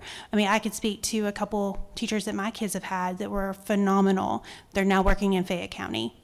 And it's incredibly saddening and disheartening. Yeah, and that's why we had such a big push the last few years to do those increases, because there had been, I think, quite a few years before that where there hadn't been. And so it was really an attempt to recruit, retain during that time frame. And like Mr. Smith mentioned, because we were so aggressive, we were able to give these 5%, 3%, 2% raises year after year. Now we might be in a situation where we do need to be more cautious about it because of where we are with our budget. And like he mentioned, the step raises every year. So the step is 1.5% more expensive every year as well. So we just have to keep that in mind, especially when we come to like our tax revenue increase discussions and things like that. So I do know that we have been very aggressive and successful, and we had to do it because I was a big proponent of giving raises when we could to get us more competitive and kind of dig out of the hole of people not getting raises for quite a while. So I think it was very important, but now we might be in a situation where we really have to look at, where are we going from here? Well, and I think that, we're all here because of education, right? And if we don't have qualified educators, I've sat on the other side of interviews many times as a longstanding site-based parent. I know that when, you get a varying amount of talent pool that comes in, especially when you've got the bigger districts that are sweeping in and picking up these people first.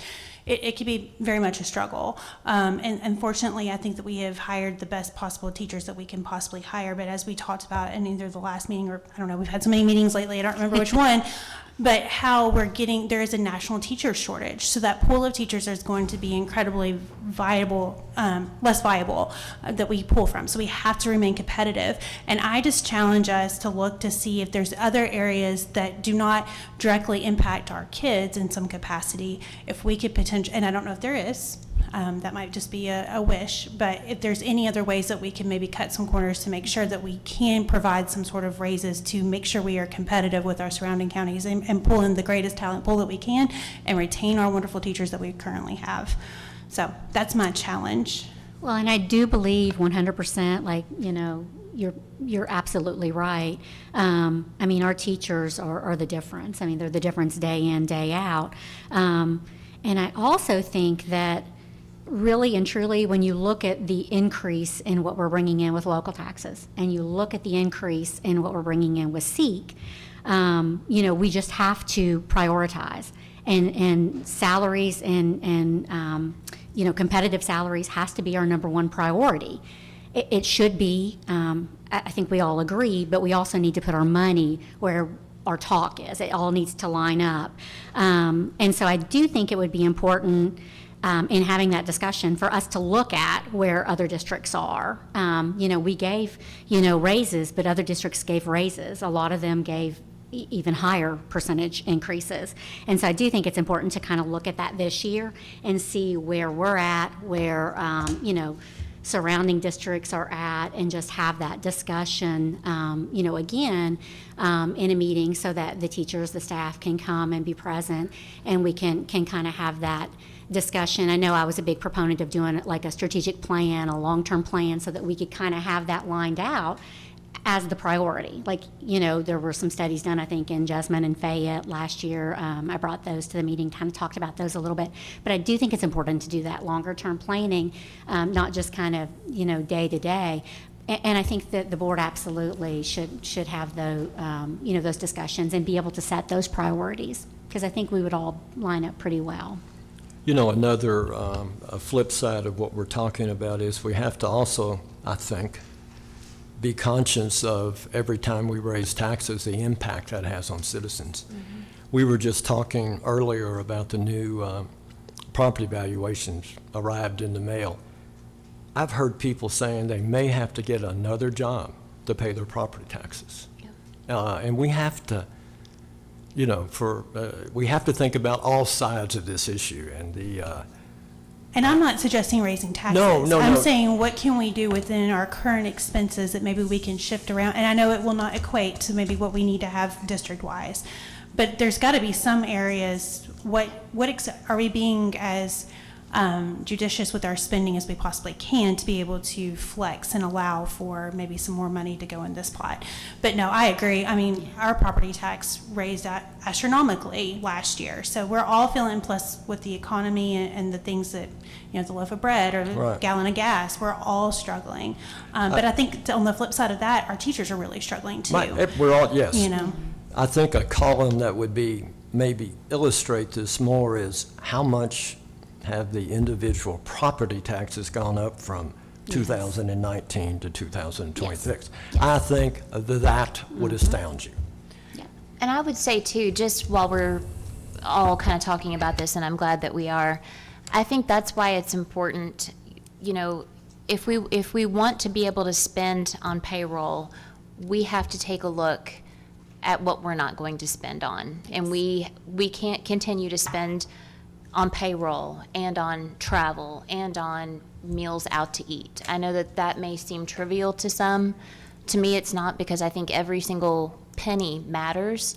It sends a message, especially when you're looking at whether or not you can give raises, Yes. whether or not you can meet your payroll, whether or not you can get the staff that you need, when you have kind of conflicting priorities. So I think moving forward, strategy would be great. And then when we have some changes and some fluctuations, I think this is a great meeting to have. I think it's great to do as a board regularly. But we have to decide what our priorities are going to be, and then how are we going to get there, short term, long term. So that's something that I hope that we can do.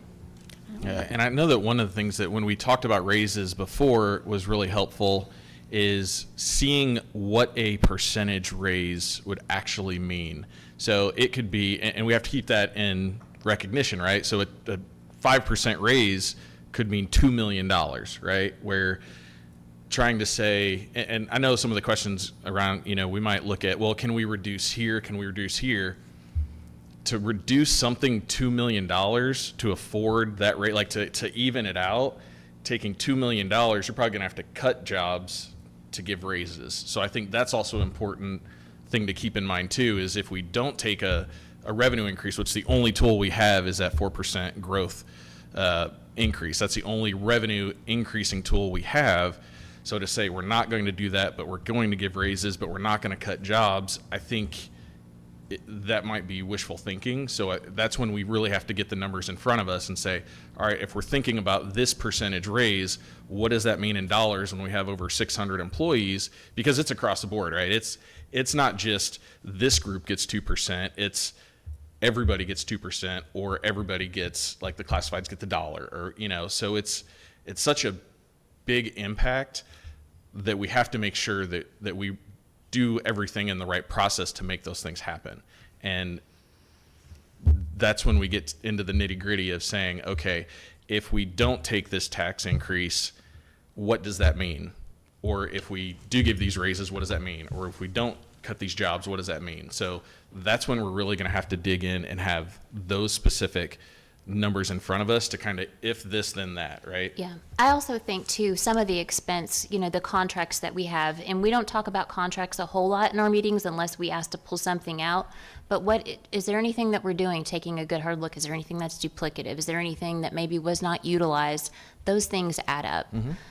So we definitely need to take a look at those expenses. Yeah, I agree. And I think there are some that we did maybe 1-year contracts on that probably are up for review to see if it makes sense to renew those or not.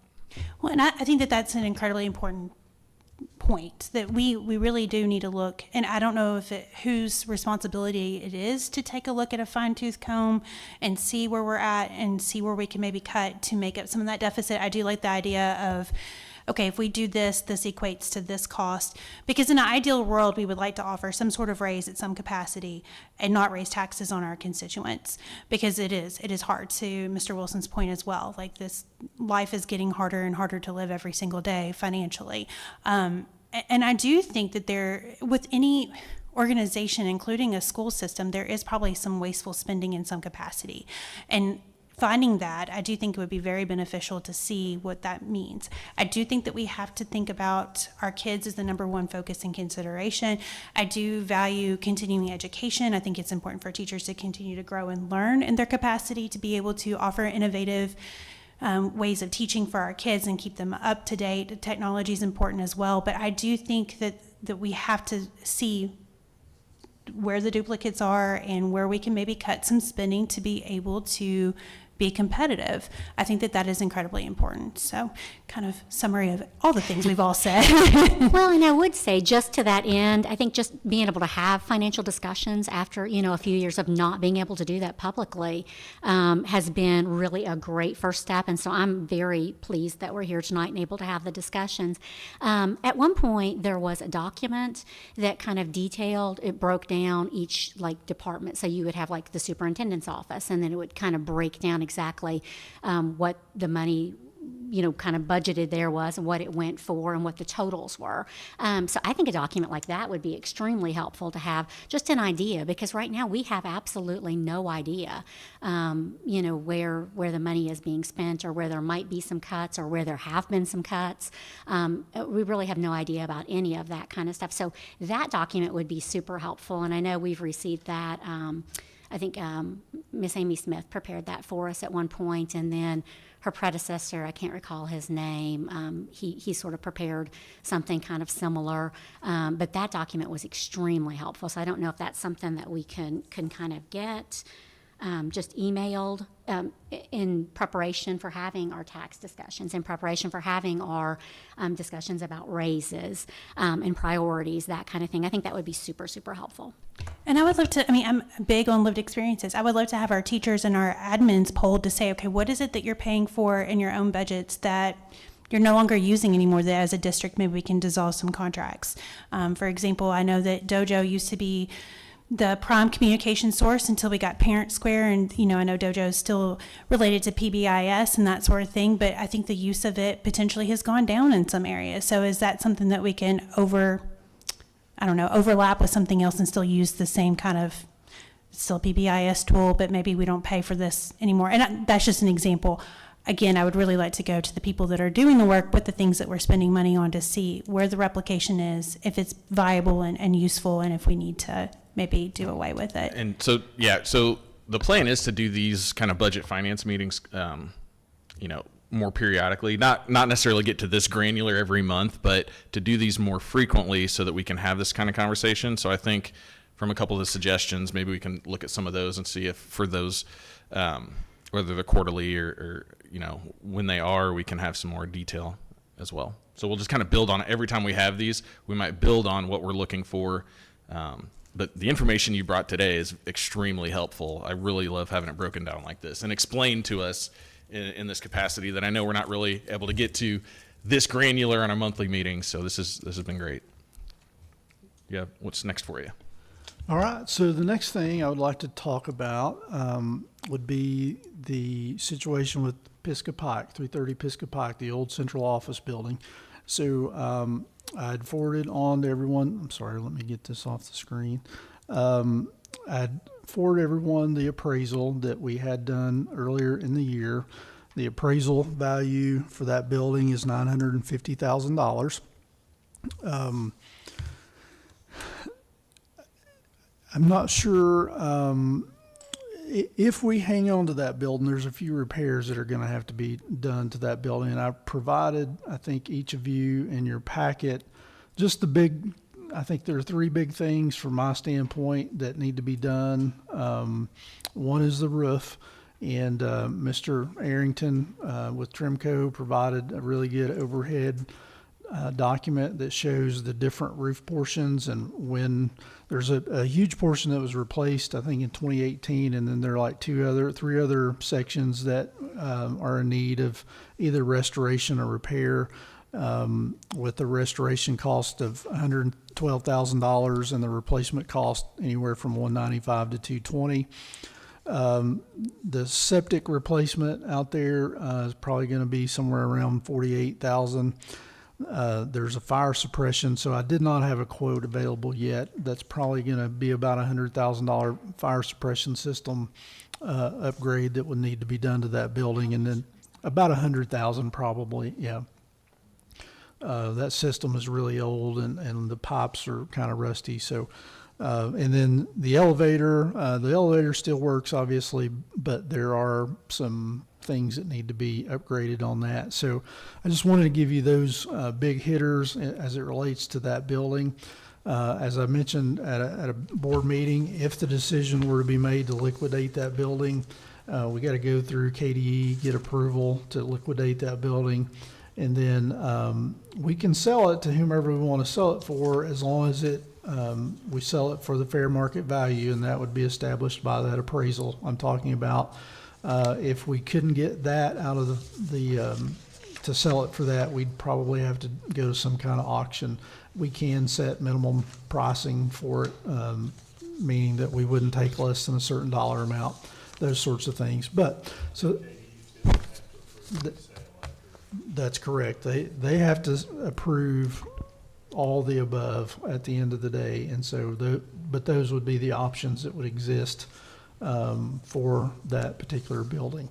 I've had several discussions with, Mr. Atkins and I have talked in cabinet with folks, about what the potential uses for that building are. I don't think there's a huge demand from anyone in the district as far as needing to use that footage, square footage for anything. But anyway, that's all I have in relating to that building. So.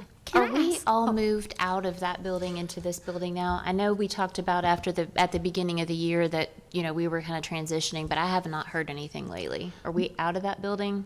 We are out personnel-wise, with the exception of they're just filing cabinets. We, I think May 27th, we have that on the agenda for several of us to go over and start moving a bunch of filing cabinets and just storage stuff that's out in the Bay Area. But all the personnel are now working in this building. So yes. Okay. So that building's vacant except for the filing cabinets, and we have roughly, I know you broke this down. Do you have kind of a total estimate of potential repairs that would need just to use that building for anything else? I mean, it'd probably be $350,000, depending on what we could do with the roof. The roof is probably the biggest kind of roadblock for us, because it's got some pretty good leaks in it. And if we liquidated it, it appraised for around $900,000. $950. $950. Yes. Okay. Yeah. I do have a question. I don't see that on the district facilities plan. Is the Pisgah Pike property on here? Well, it doesn't have to be on the district facility plan to liquidate, from my No, I understanding. mean the repairs. I was just thinking repair-wise. Well, we would not be, well, yeah, that's a good point. Yes, if we were to use restricted dollars, it would need to be on the district facility plan. It is not on the district facility plan that I'm aware of. Gotcha. And then do you have estimates for these other repairs that are on the district facilities plan? As far as like the roof here at this old high school, the renovations, the repairs for like, the bus garage and Safe Harbor and North Side and South Side and just the priority 1 and priority 2 list on our district facilities plan? Are we going to jump into those facilities as well, or do we want to finish the conversation about the? Let's Sure. finish the Board old office. central office, Okay. and then we'll jump. Because into I thought we were DFP. going to get into the other stuff as well. Okay. Yeah, because I would just like to see a holistic list of repairs instead of just kind of, I feel like what we do sometimes is we piecemeal things and we don't have an idea of, oh, wait a minute, if we do this, that means we can't do that. Or like, here's a priority list of, according to our facilities plan, like your number 1 list and then your number 2 list. You know what I mean? Because that just seems to me a better way of doing things, is kind of having a holistic list, and then, of course, starting with your priority 1 projects and your priority 2 projects, and then moving down from there to miscellaneous kinds of things. So. Any other questions about the central office? I have a question that is maybe not answerable right now.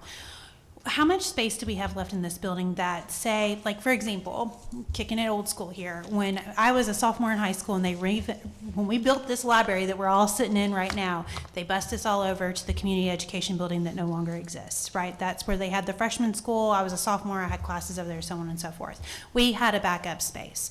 As we continue to have exponential growth in the county, especially over on the South Side District, and as we discussed our bonding capacity, do we have a backup plan in case we were to need it? And that is my concern, because as we talk about how much it costs to build buildings and that sort of thing, and maybe this is not a viable place, so we could sell that and maybe do some extensive repairs here to this building, but how much of this building is currently occupied that maybe that we could flex and use if we absolutely had to, thinking about the future?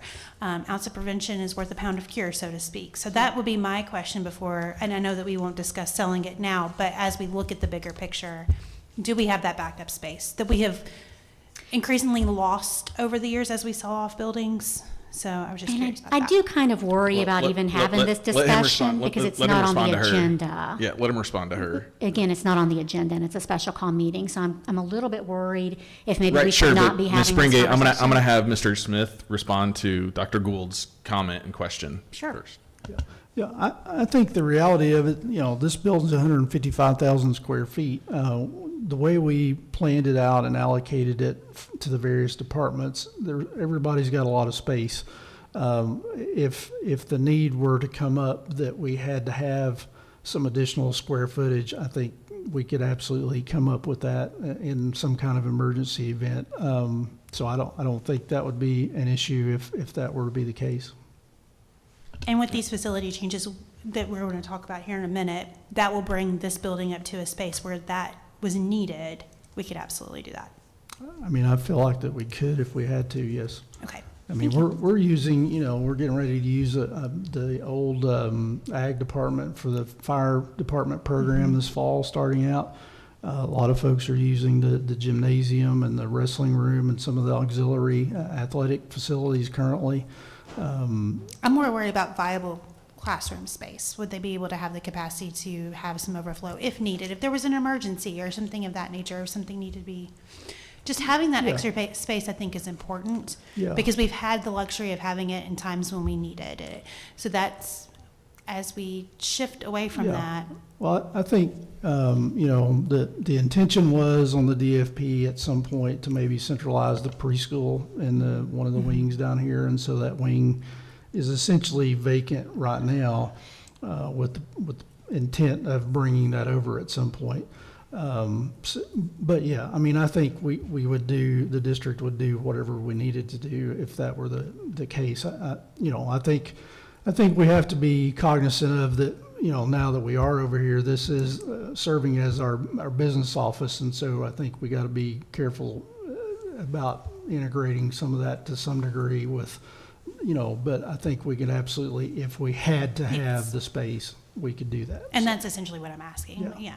Well, and again, I don't want to be a stickler, but the Piscopike property is not on the agenda, and I didn't realize that until I glanced down when I commented to you a few moments ago, Mr. Brickler, that really this is a special call session, and it's a work session for budget and financials. Anybody looking at our agenda should be able to tell kind of what we're talking about. So I feel like it would be safer to not have any discussions about Pisca tonight or selling property, just because I don't want to, discuss things that like the public wouldn't, looking at our agenda, know that we would be discussing. And so I just think that maybe just cautiously could we move back to the presentation that talks about maybe the non-payroll expense totals and discuss that a little bit? No, actually, I asked him to have that on this one because it does have the financial impact. So I left this agenda fairly flexible because I wanted him to bring us the financial information that he had available on that building. So knowing the possible expenses on it, knowing the value of it, was on purpose to have that discussed during this finance and budget meeting, knowing that that could be a potential discussion later when we talk about budget. So it did make sense to have it on this discussion. Ms. McCown, did you have something? I do have a couple of questions, and it's about this building. So I know we talked briefly at the last board meeting about some issues with this roof through flooding, and that's one of the big reasons that we have left this space and built the new high school is because there were so many issues with this building. But this is going to be our central office. It's going to have some of our career and technical education programs. There was talk about bringing preschool over, and I mean, to accommodate preschoolers, I mean, this building was built for high schoolers. So you're talking about restroom potentially modifications and things like that would need to be made because they're so little. So I don't think that we've ever really talked about, we said that it was a minimal cost to bring central office over here, but we haven't really talked about basics like the roof and just getting it to where it's livable long-term. And then being able to do some of those other things. So I don't know if this is the time to discuss that or not, but those are expenses too. And when we talk about our bonding capacity and this roof and the roof at the middle school, those are the things that really concern me as, we know that weather continues to be very unpredictable. We've had lots of rain and lots of flooding. So I feel like I'm rambling and I don't mean to, but those are kind of the things that are top of my mind with expenses. Absolutely. And that's one of the reasons I did ask for the old board office to be on here and give us some of that financial information, because like we talked about earlier, sometimes our tax revenues are only tool when we have to look at the growth rate, right? Well, this actually presents us an opportunity to get unrestricted funds by liquidating a building that we can use in other areas. So that's why I wanted it to just be presented at kind of the expenses to keep that building versus potential using it that we could use on other things that are necessary in the district, on buildings that are being used. That's correct. And to answer your question, Ms. McCown, so we did quite a bit of evaluation, at least since I've been here.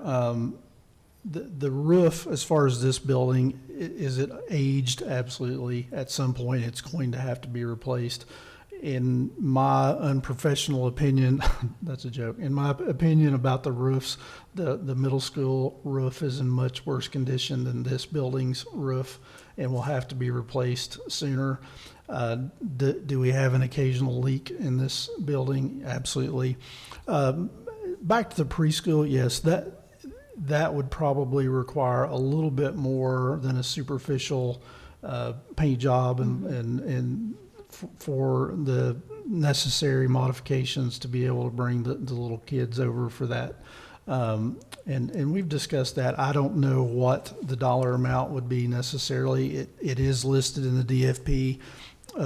All these repairs have estimates out next to it based on KDE's spec requirements for the various things. The one thing, like at the middle school, if we were to look at that when we get there, I think the they've got several things clumped together in that repair for the middle school, and it's like $3.2 million, if I'm not mistaken.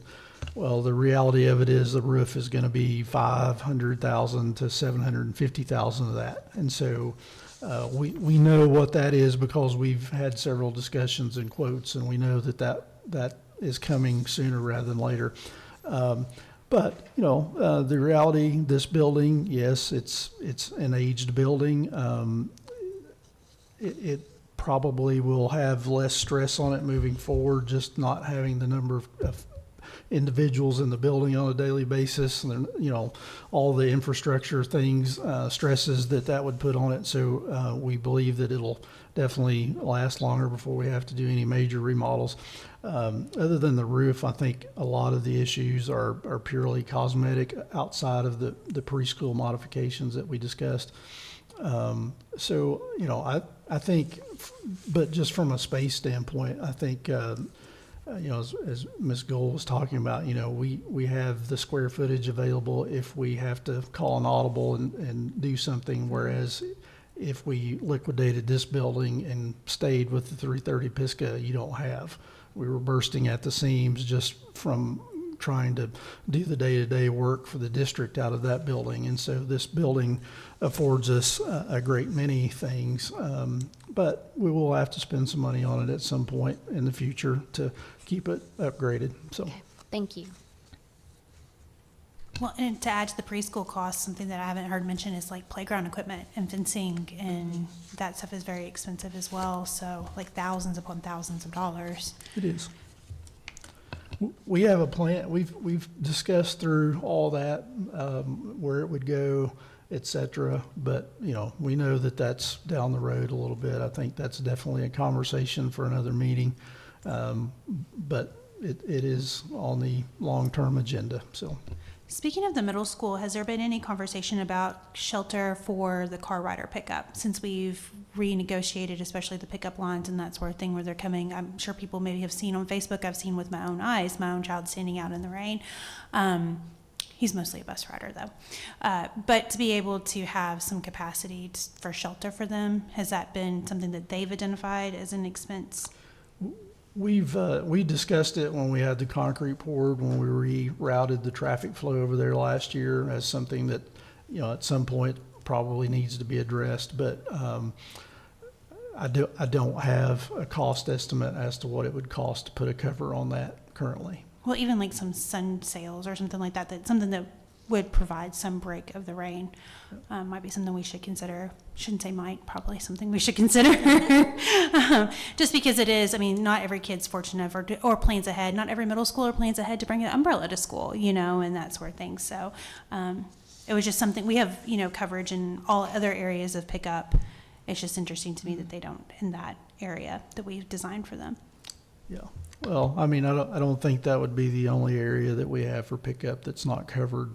But I think the cost to cover that is going to be significantly more than what we probably are thinking. And, I think that's going to be several $100,000 to cover that appropriately, because there's some safety things that we have to meet. And I think that's from the facility standpoint, that's the thing that I run into constantly with,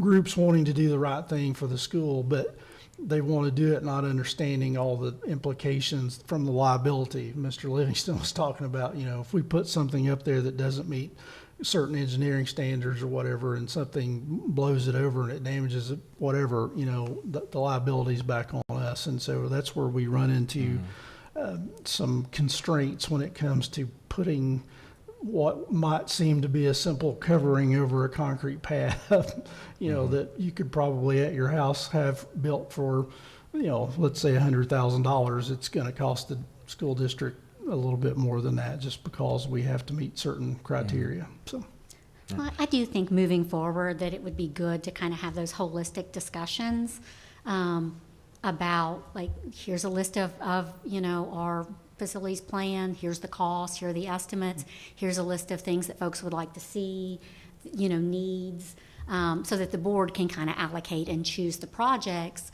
Whereas what we've been doing, I think Ms. McCowan was very accurate, is just kind of piecemeal. We might get something in January, we're like, that looks great. Something in February, that looks great. Something in March, that looks great. And then come time for raises, oh no, we don't have any money. Come time for repairs, because we have to repair a roof at the middle school. Oh no, we don't have money, we don't have bonding potential, what are we gonna do?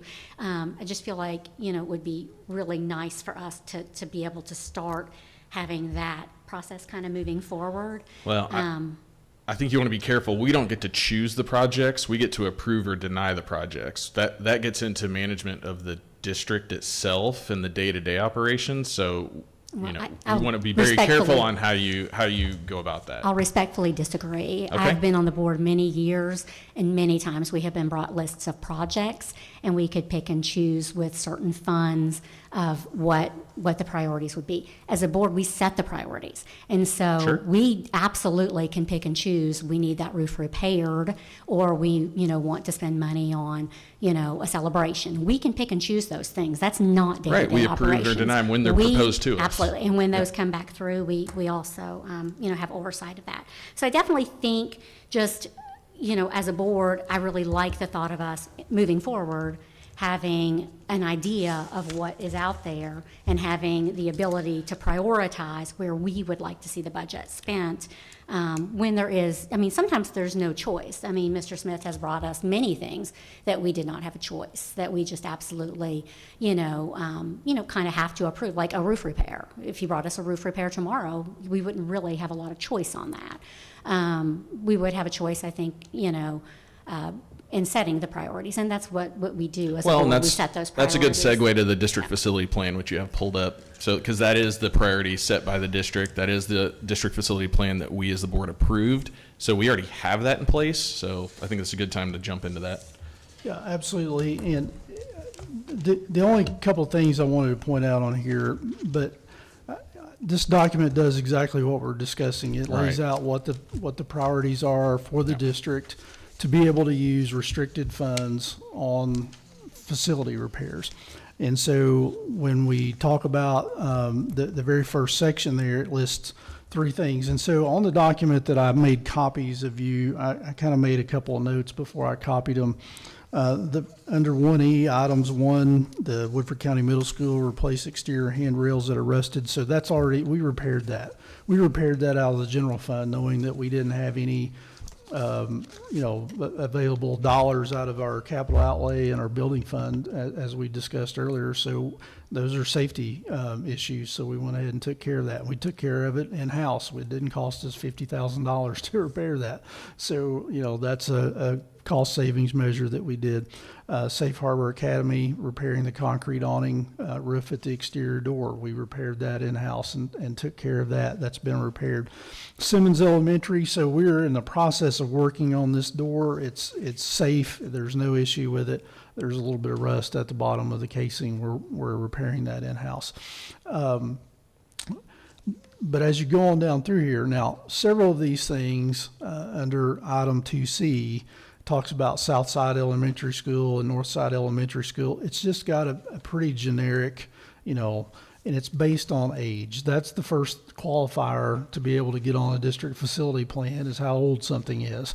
And so it just talks about exterior walls cracking and windows and doors and finishes and fixed equipment, site work, electrical, and it gives you a dollar amount based on what the architect determined possibly might need done based against KDE's specified requirement.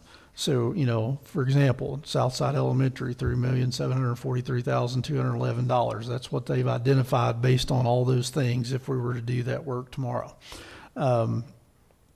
And then there's another major renovation of building systems not previously renovated in 15 years. It talks about the mechanical HVAC. That'd be $1,512,000. So on down through this list, there's a lot of that, and I'm not going to read each and every one of these. Where is that? It's just a lot of that. The one thing, as I mentioned earlier, that we know that is a priority that has to be done in the next, if we get 3 years out of it, we can count ourselves lucky, but it's the roof on the middle school. We've identified that there were probably some installation issues way back to 2006 or 7 or whenever it was originally installed, the decking is flexing underneath the shingle material, and it's just all going to have to be replaced. And so the first year I was here, we had a quote for full replacement there, and it was going to be $500,000 then. I feel like that it's probably going to be closer to $750 now, based on inflationary rates. But I think that's something that we're probably going to need to look at in the coming couple of years as we get bonding capacity. I spoke to Ms. Mercich earlier, and based on the available dollars that we think we'll have in, FY27, we should have enough money to bond something like that if we needed to. So you're thinking, to go full circle there, when we do get bonding capacity back, you think the first priority would be to utilize that for the middle school roof? That would be my recommendation. Okay. So circling back to our ag barn discussion, we were talking about having $1 million in surplus and that the ag barn was going to be a portion of that. Can we pull those funds over and not have to bond?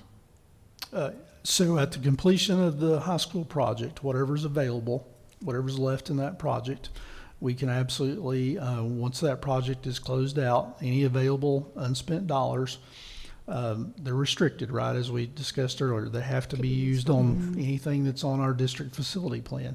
And so that roof would be on there, and so we could use some of those dollars if we have them available for that, yes. Is it causing major leakage now, like down into the structure of the building itself? Like, I think about mold is what I'm thinking about. Like, is it creating that, like, an environmental hazard in any capacity at this point? I don't think there's an environmental hazard necessarily, but it's going to cause other damage, right? When water leaks, when water penetrates through the roof, yeah, it's damaging drywall. It's going to damage ceiling tiles and lights and that sort of thing. But yes, that's the issue. And we're essentially Were there- patching it as we can in order to get it to when we can do a replacement. That's correct. We've been patching it for Right. several years. But Right. we're really to the point where Patching our patches. Right. yeah, that's absolutely right. So how close are we to being able to access the remainder of those funds? Well, so we got the ag barn. That process has started. So I think if we set aside $300,000 for that process, by the time it's finished, one thing that I wanted to at least discuss in front of everyone, if it's something, I think we've got to look at potentially extending the sidewalk at the back of that building over to the Tyrone Pike extension. I don't think that's a lot of money. We've got a really good concrete guy that, and we can get quotes on it, but we can do that in-house without having to run that through the architects and Trace Creek, et cetera. But just with the traffic release and the students walking through the grass over to the apartments, et cetera, to Tyrone, I feel like we need to extend the sidewalk from the back of if you look over there where the back door is that comes out of the gym, the sidewalk terminates right there, just a few feet past that. And when kids release in the afternoon, they're walking back through that area. So I really think we need to look at extending that sidewalk. Other than that, I am not aware of any real expenditures at all remaining for that project. I was trying to think, there might be some little something at the athletic side. I think we want to do some chain link fencing. There's some already installed, but once the grandstands go up, just for storage purposes, so Underneath the underneath the we talked about grandstands that. to make that look nice because it backs up to the road. But I think all those are minimal. I feel confident that after everything that I've said, there'll probably be $500,000 or so at least remaining in that project. So. And remind me, what did you say the potential cost of a new roof on the middle school could be? Well, it'll start at 500. It's probably going to be 750, I think, realistically. Okay. So And then can I ask, what do you, just a rough estimate, not holding you to it, but what are you thinking as far as dollars for the sidewalk? It'll probably be less than 100, probably 50. Somewhere, I think 50 is probably a closer number than 100. Okay.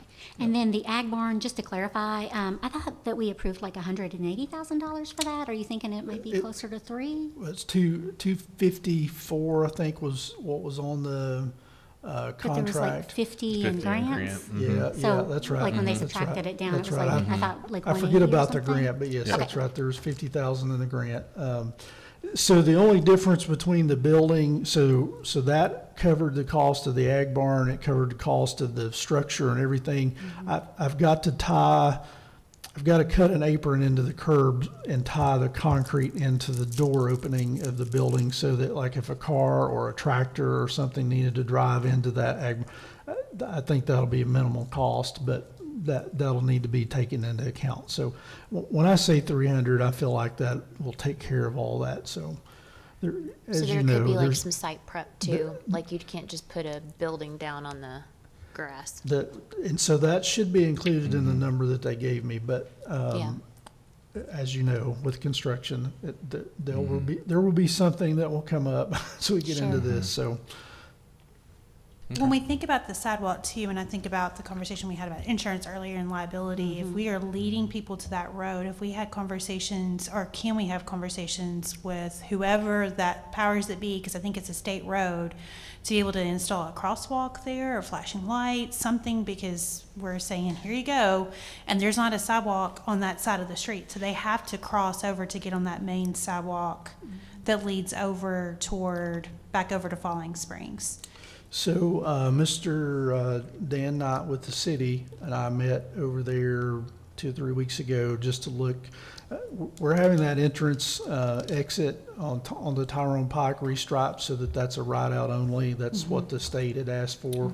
And so when I met him, he mentioned that there's a discussion. I don't know that it's definite yet, but there's discussion about extending the bike path that comes down Tyrone Pike from Falling Springs and turning it up that Tyrone Pike Extension Street, which is ours, on the guardrail side. So I think that should solve what you're Awesome. talking about. Well, I worry about that too. The kids are walking from the middle school or even the high school over to Falling Springs. That's a whole nother conversation. But it just made me think of if we're bringing them to that area, the liability of that, and I don't want anybody to get hurt. Yeah. This is good information. Thank you for, I think it's important to talk about, okay, you think you just have $1 million left and we're just gonna get $1 million back, or, but there's really a lot more that we have to be considering. I think it's not gonna be just a $1 million deposit back into this fund, because Right. there are still some more expenses that we hadn't considered. Thank you.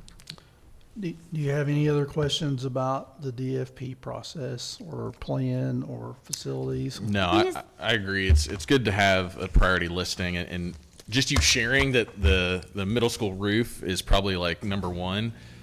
That's a really good subject for us to have, right? We know, like, all right, number one is this, and then as funds become available, as other things hit that priority list, updates either at the monthly meetings or when we do these quarterly, of having, what's the next priority? What are the top 3 maybe, or something like that. I think we have it here, which is great. And just knowing maybe where we are, how close we are. So like the roof is the big one, right? So as soon as we get that $500,000 back, just saying that, where does that put us on a timeline, to get to that roof, I think is helpful.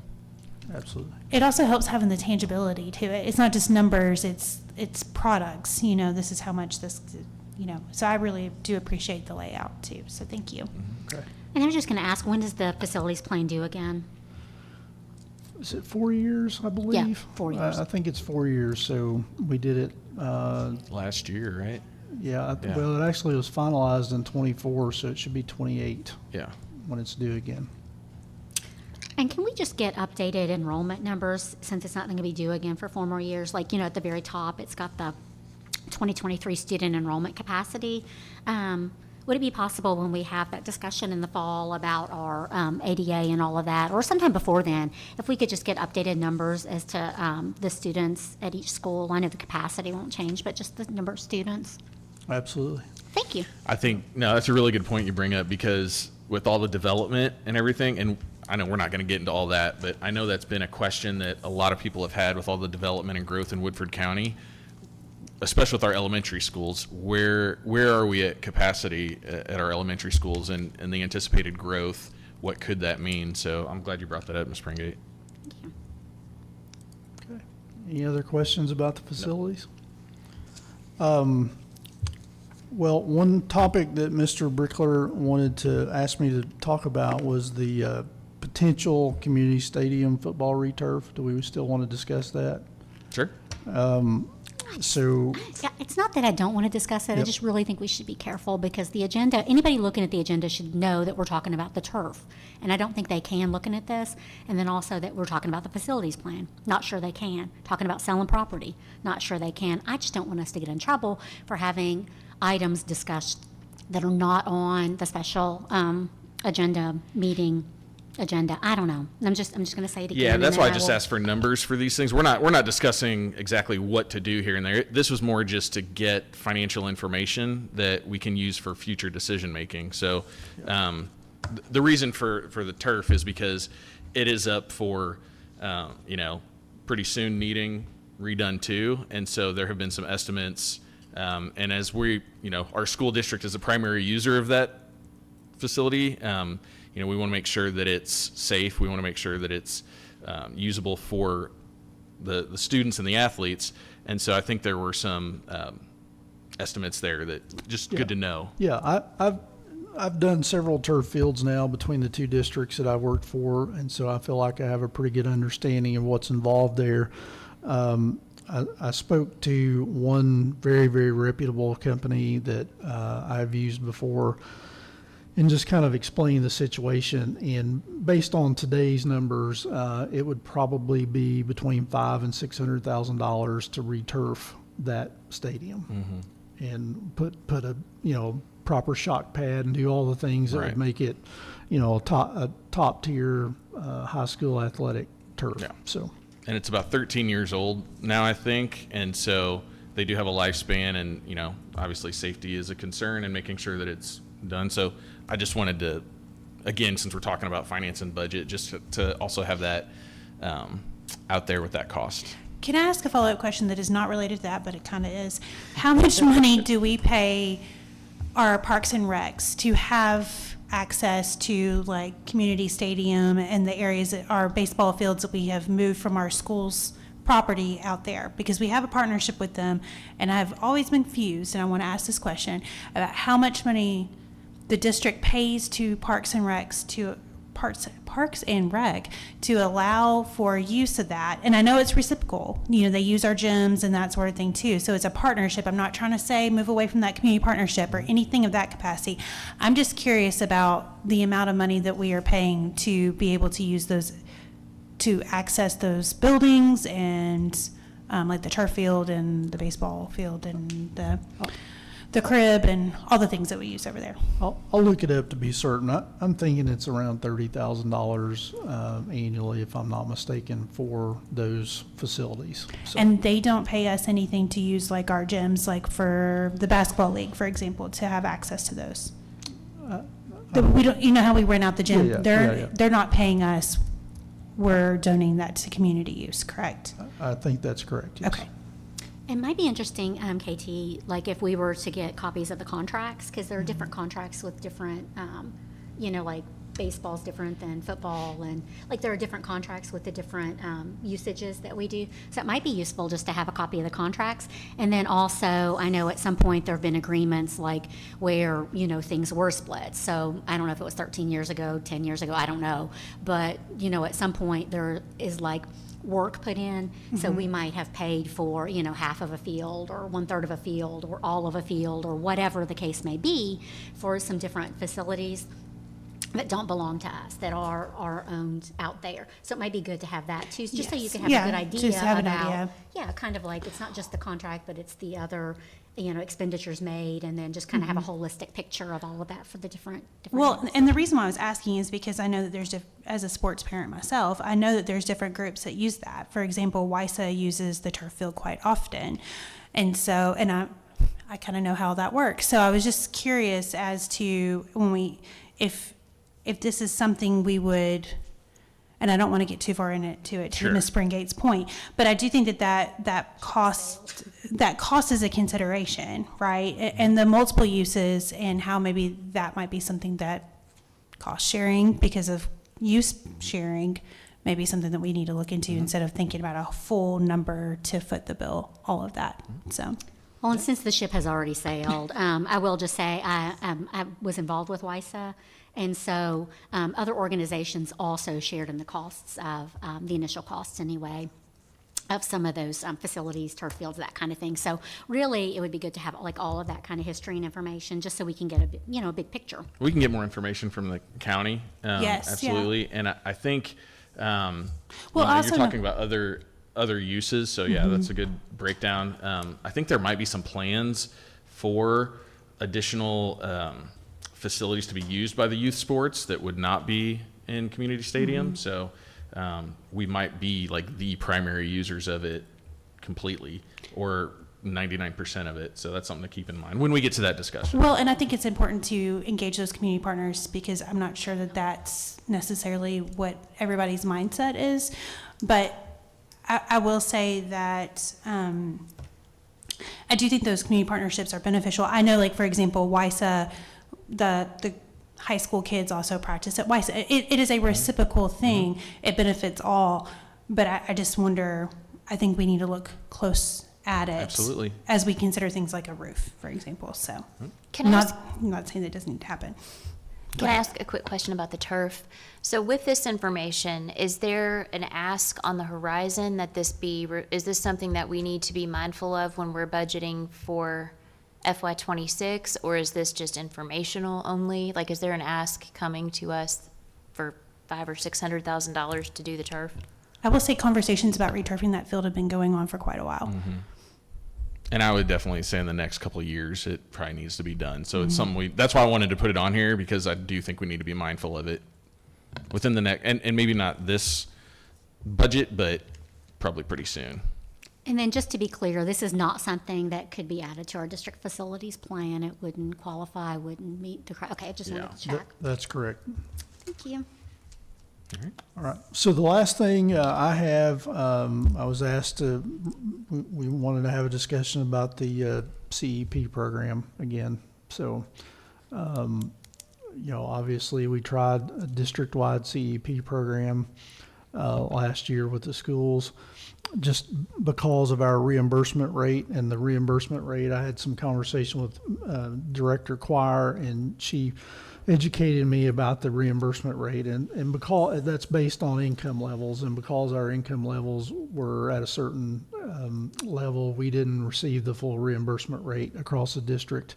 And because of that, we when we did the CEP program, I think we lost around $700,000 in a 12-month period out of that food service program. And so we had to call an audible and go back to the way we were operating it previously. So that's kind of where we're at. I think, there was a question about if there's a way to try it again. I mean, I don't know. I feel like that's going to be difficult based on the way that went the first go around, but maybe there are some other options. I know that we weren't able to do it really for the whole district, but would there be an opportunity to identify facilities or schools that we could do it in, and it wouldn't have the same impact on our budget, but we would get the reimbursement rate? Can it be per school if we don't do it for the whole district? From my understanding, it can be per school if a school qualifies for it. So if we look at the schools that qualify for that, because I know when the district itself technically qualified, we were right on the line. It was probably because some schools really qualified for it and others didn't, because it was an average. So if we know that we have a couple schools that really qualify, we could probably look at that, and it wouldn't have the same impact that we lost as much as we did with doing the whole district. Probably be a good idea to have, like Ms. Choirs come and just speak to it. Yeah. But my understanding is it's a community program. So you either do it in all your schools or you don't qualify for that program. But it would be good to just ask. Yeah, I don't know that that is the case. I think we can do it per school. How many of our schools are not Title I schools? I think just the high school, they're all Title I. Yeah. So they should all technically qualify, correct? No, the qualification for the CEP program, I think, is different. I think we have 2 schools that qualify individually. Okay. So,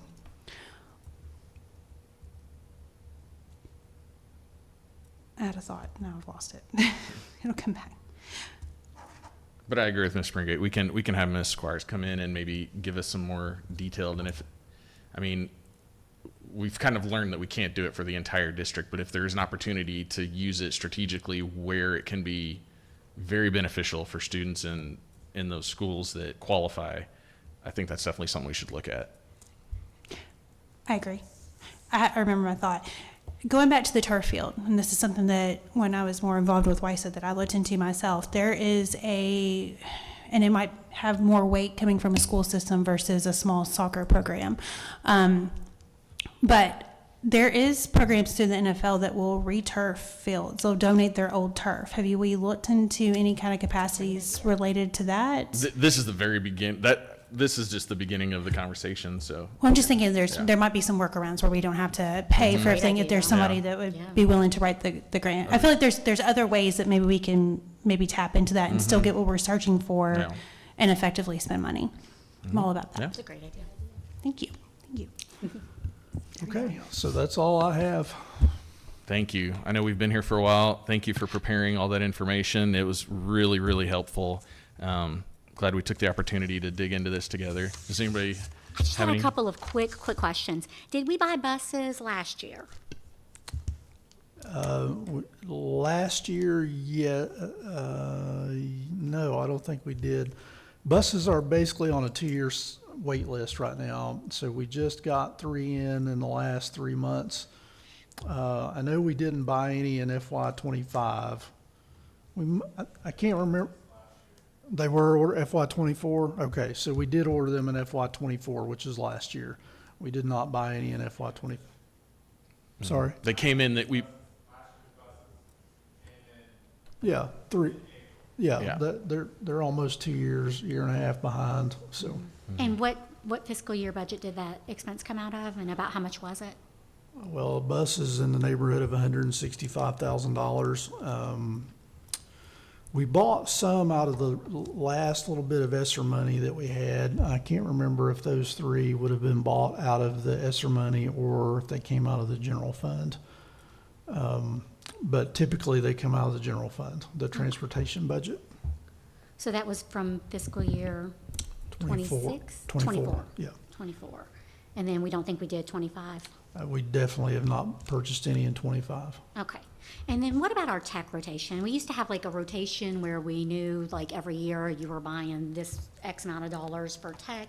Are we still doing that rotation plan? No, so those 2 items ironically have been 2 items that have taken a hit with their current budgets, the way that we're having to scale back on some things.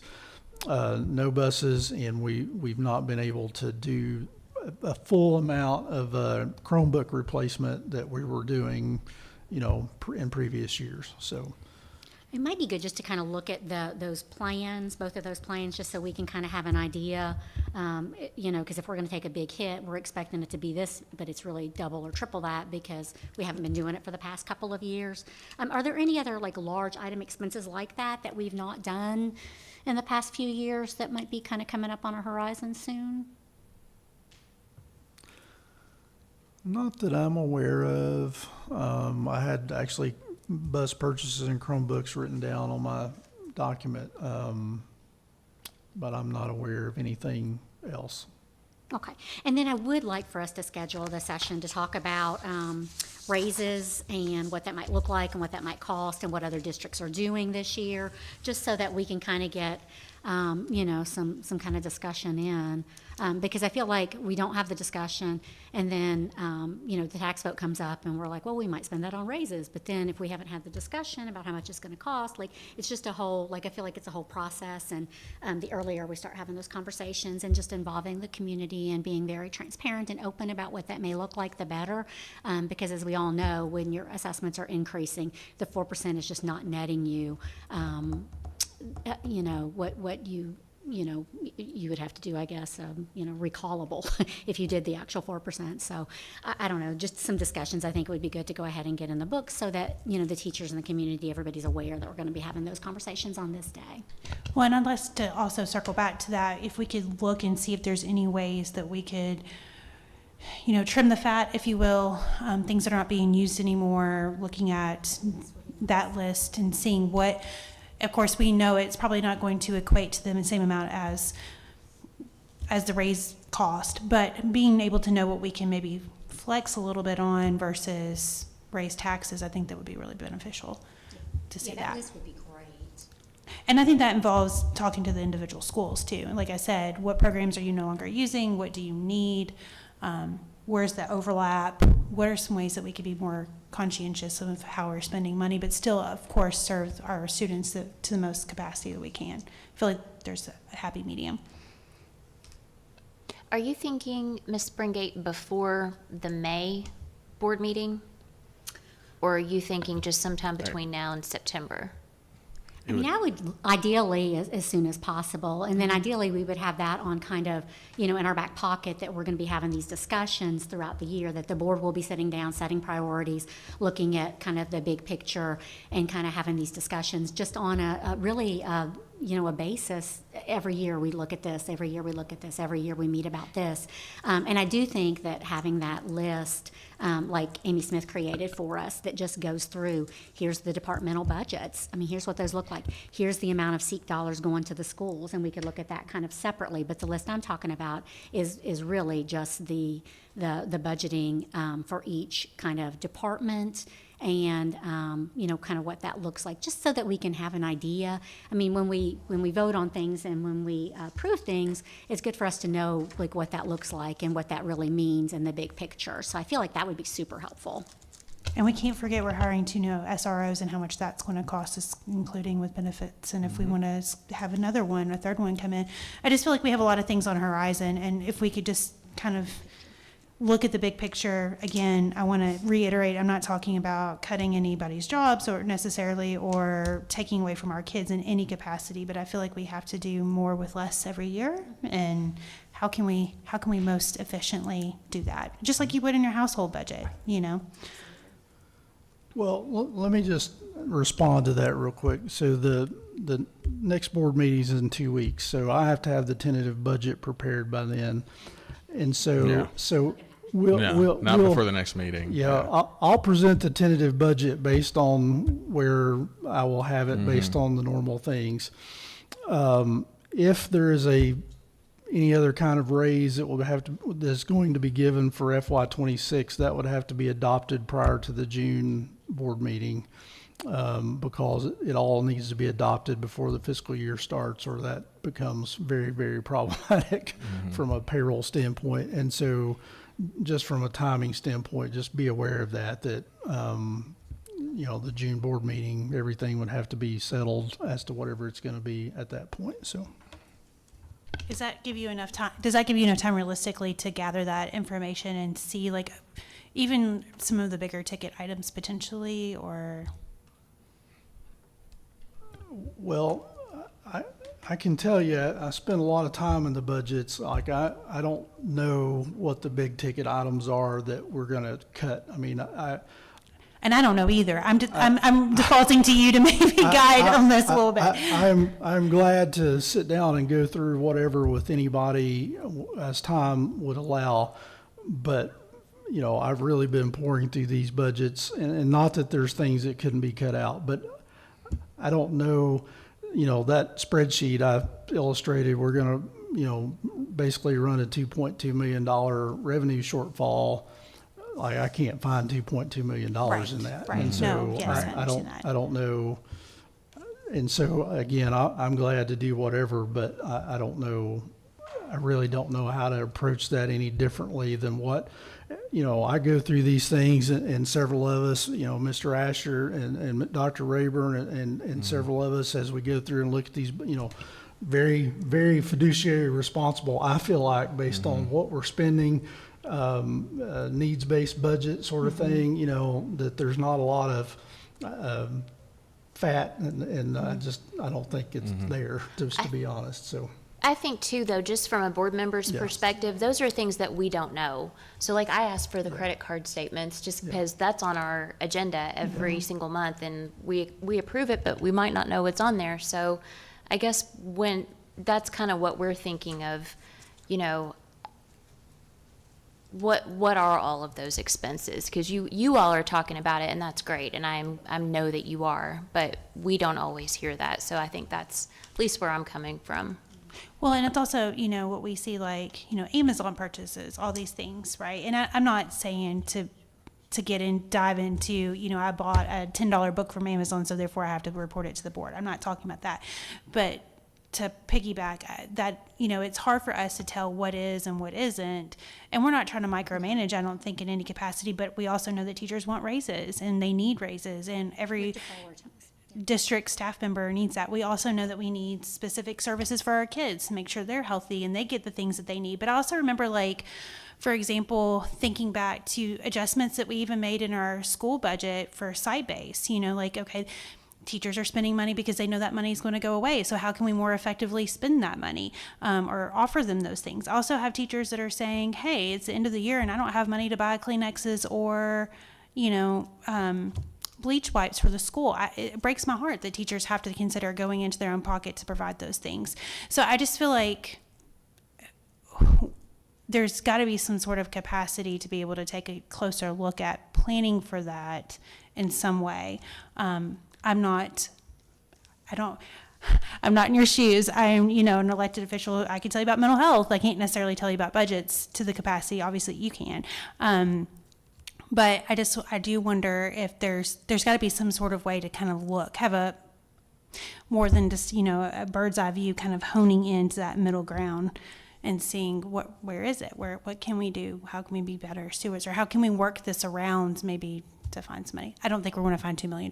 I'm not delusional. I don't think that, but something maybe. Understood.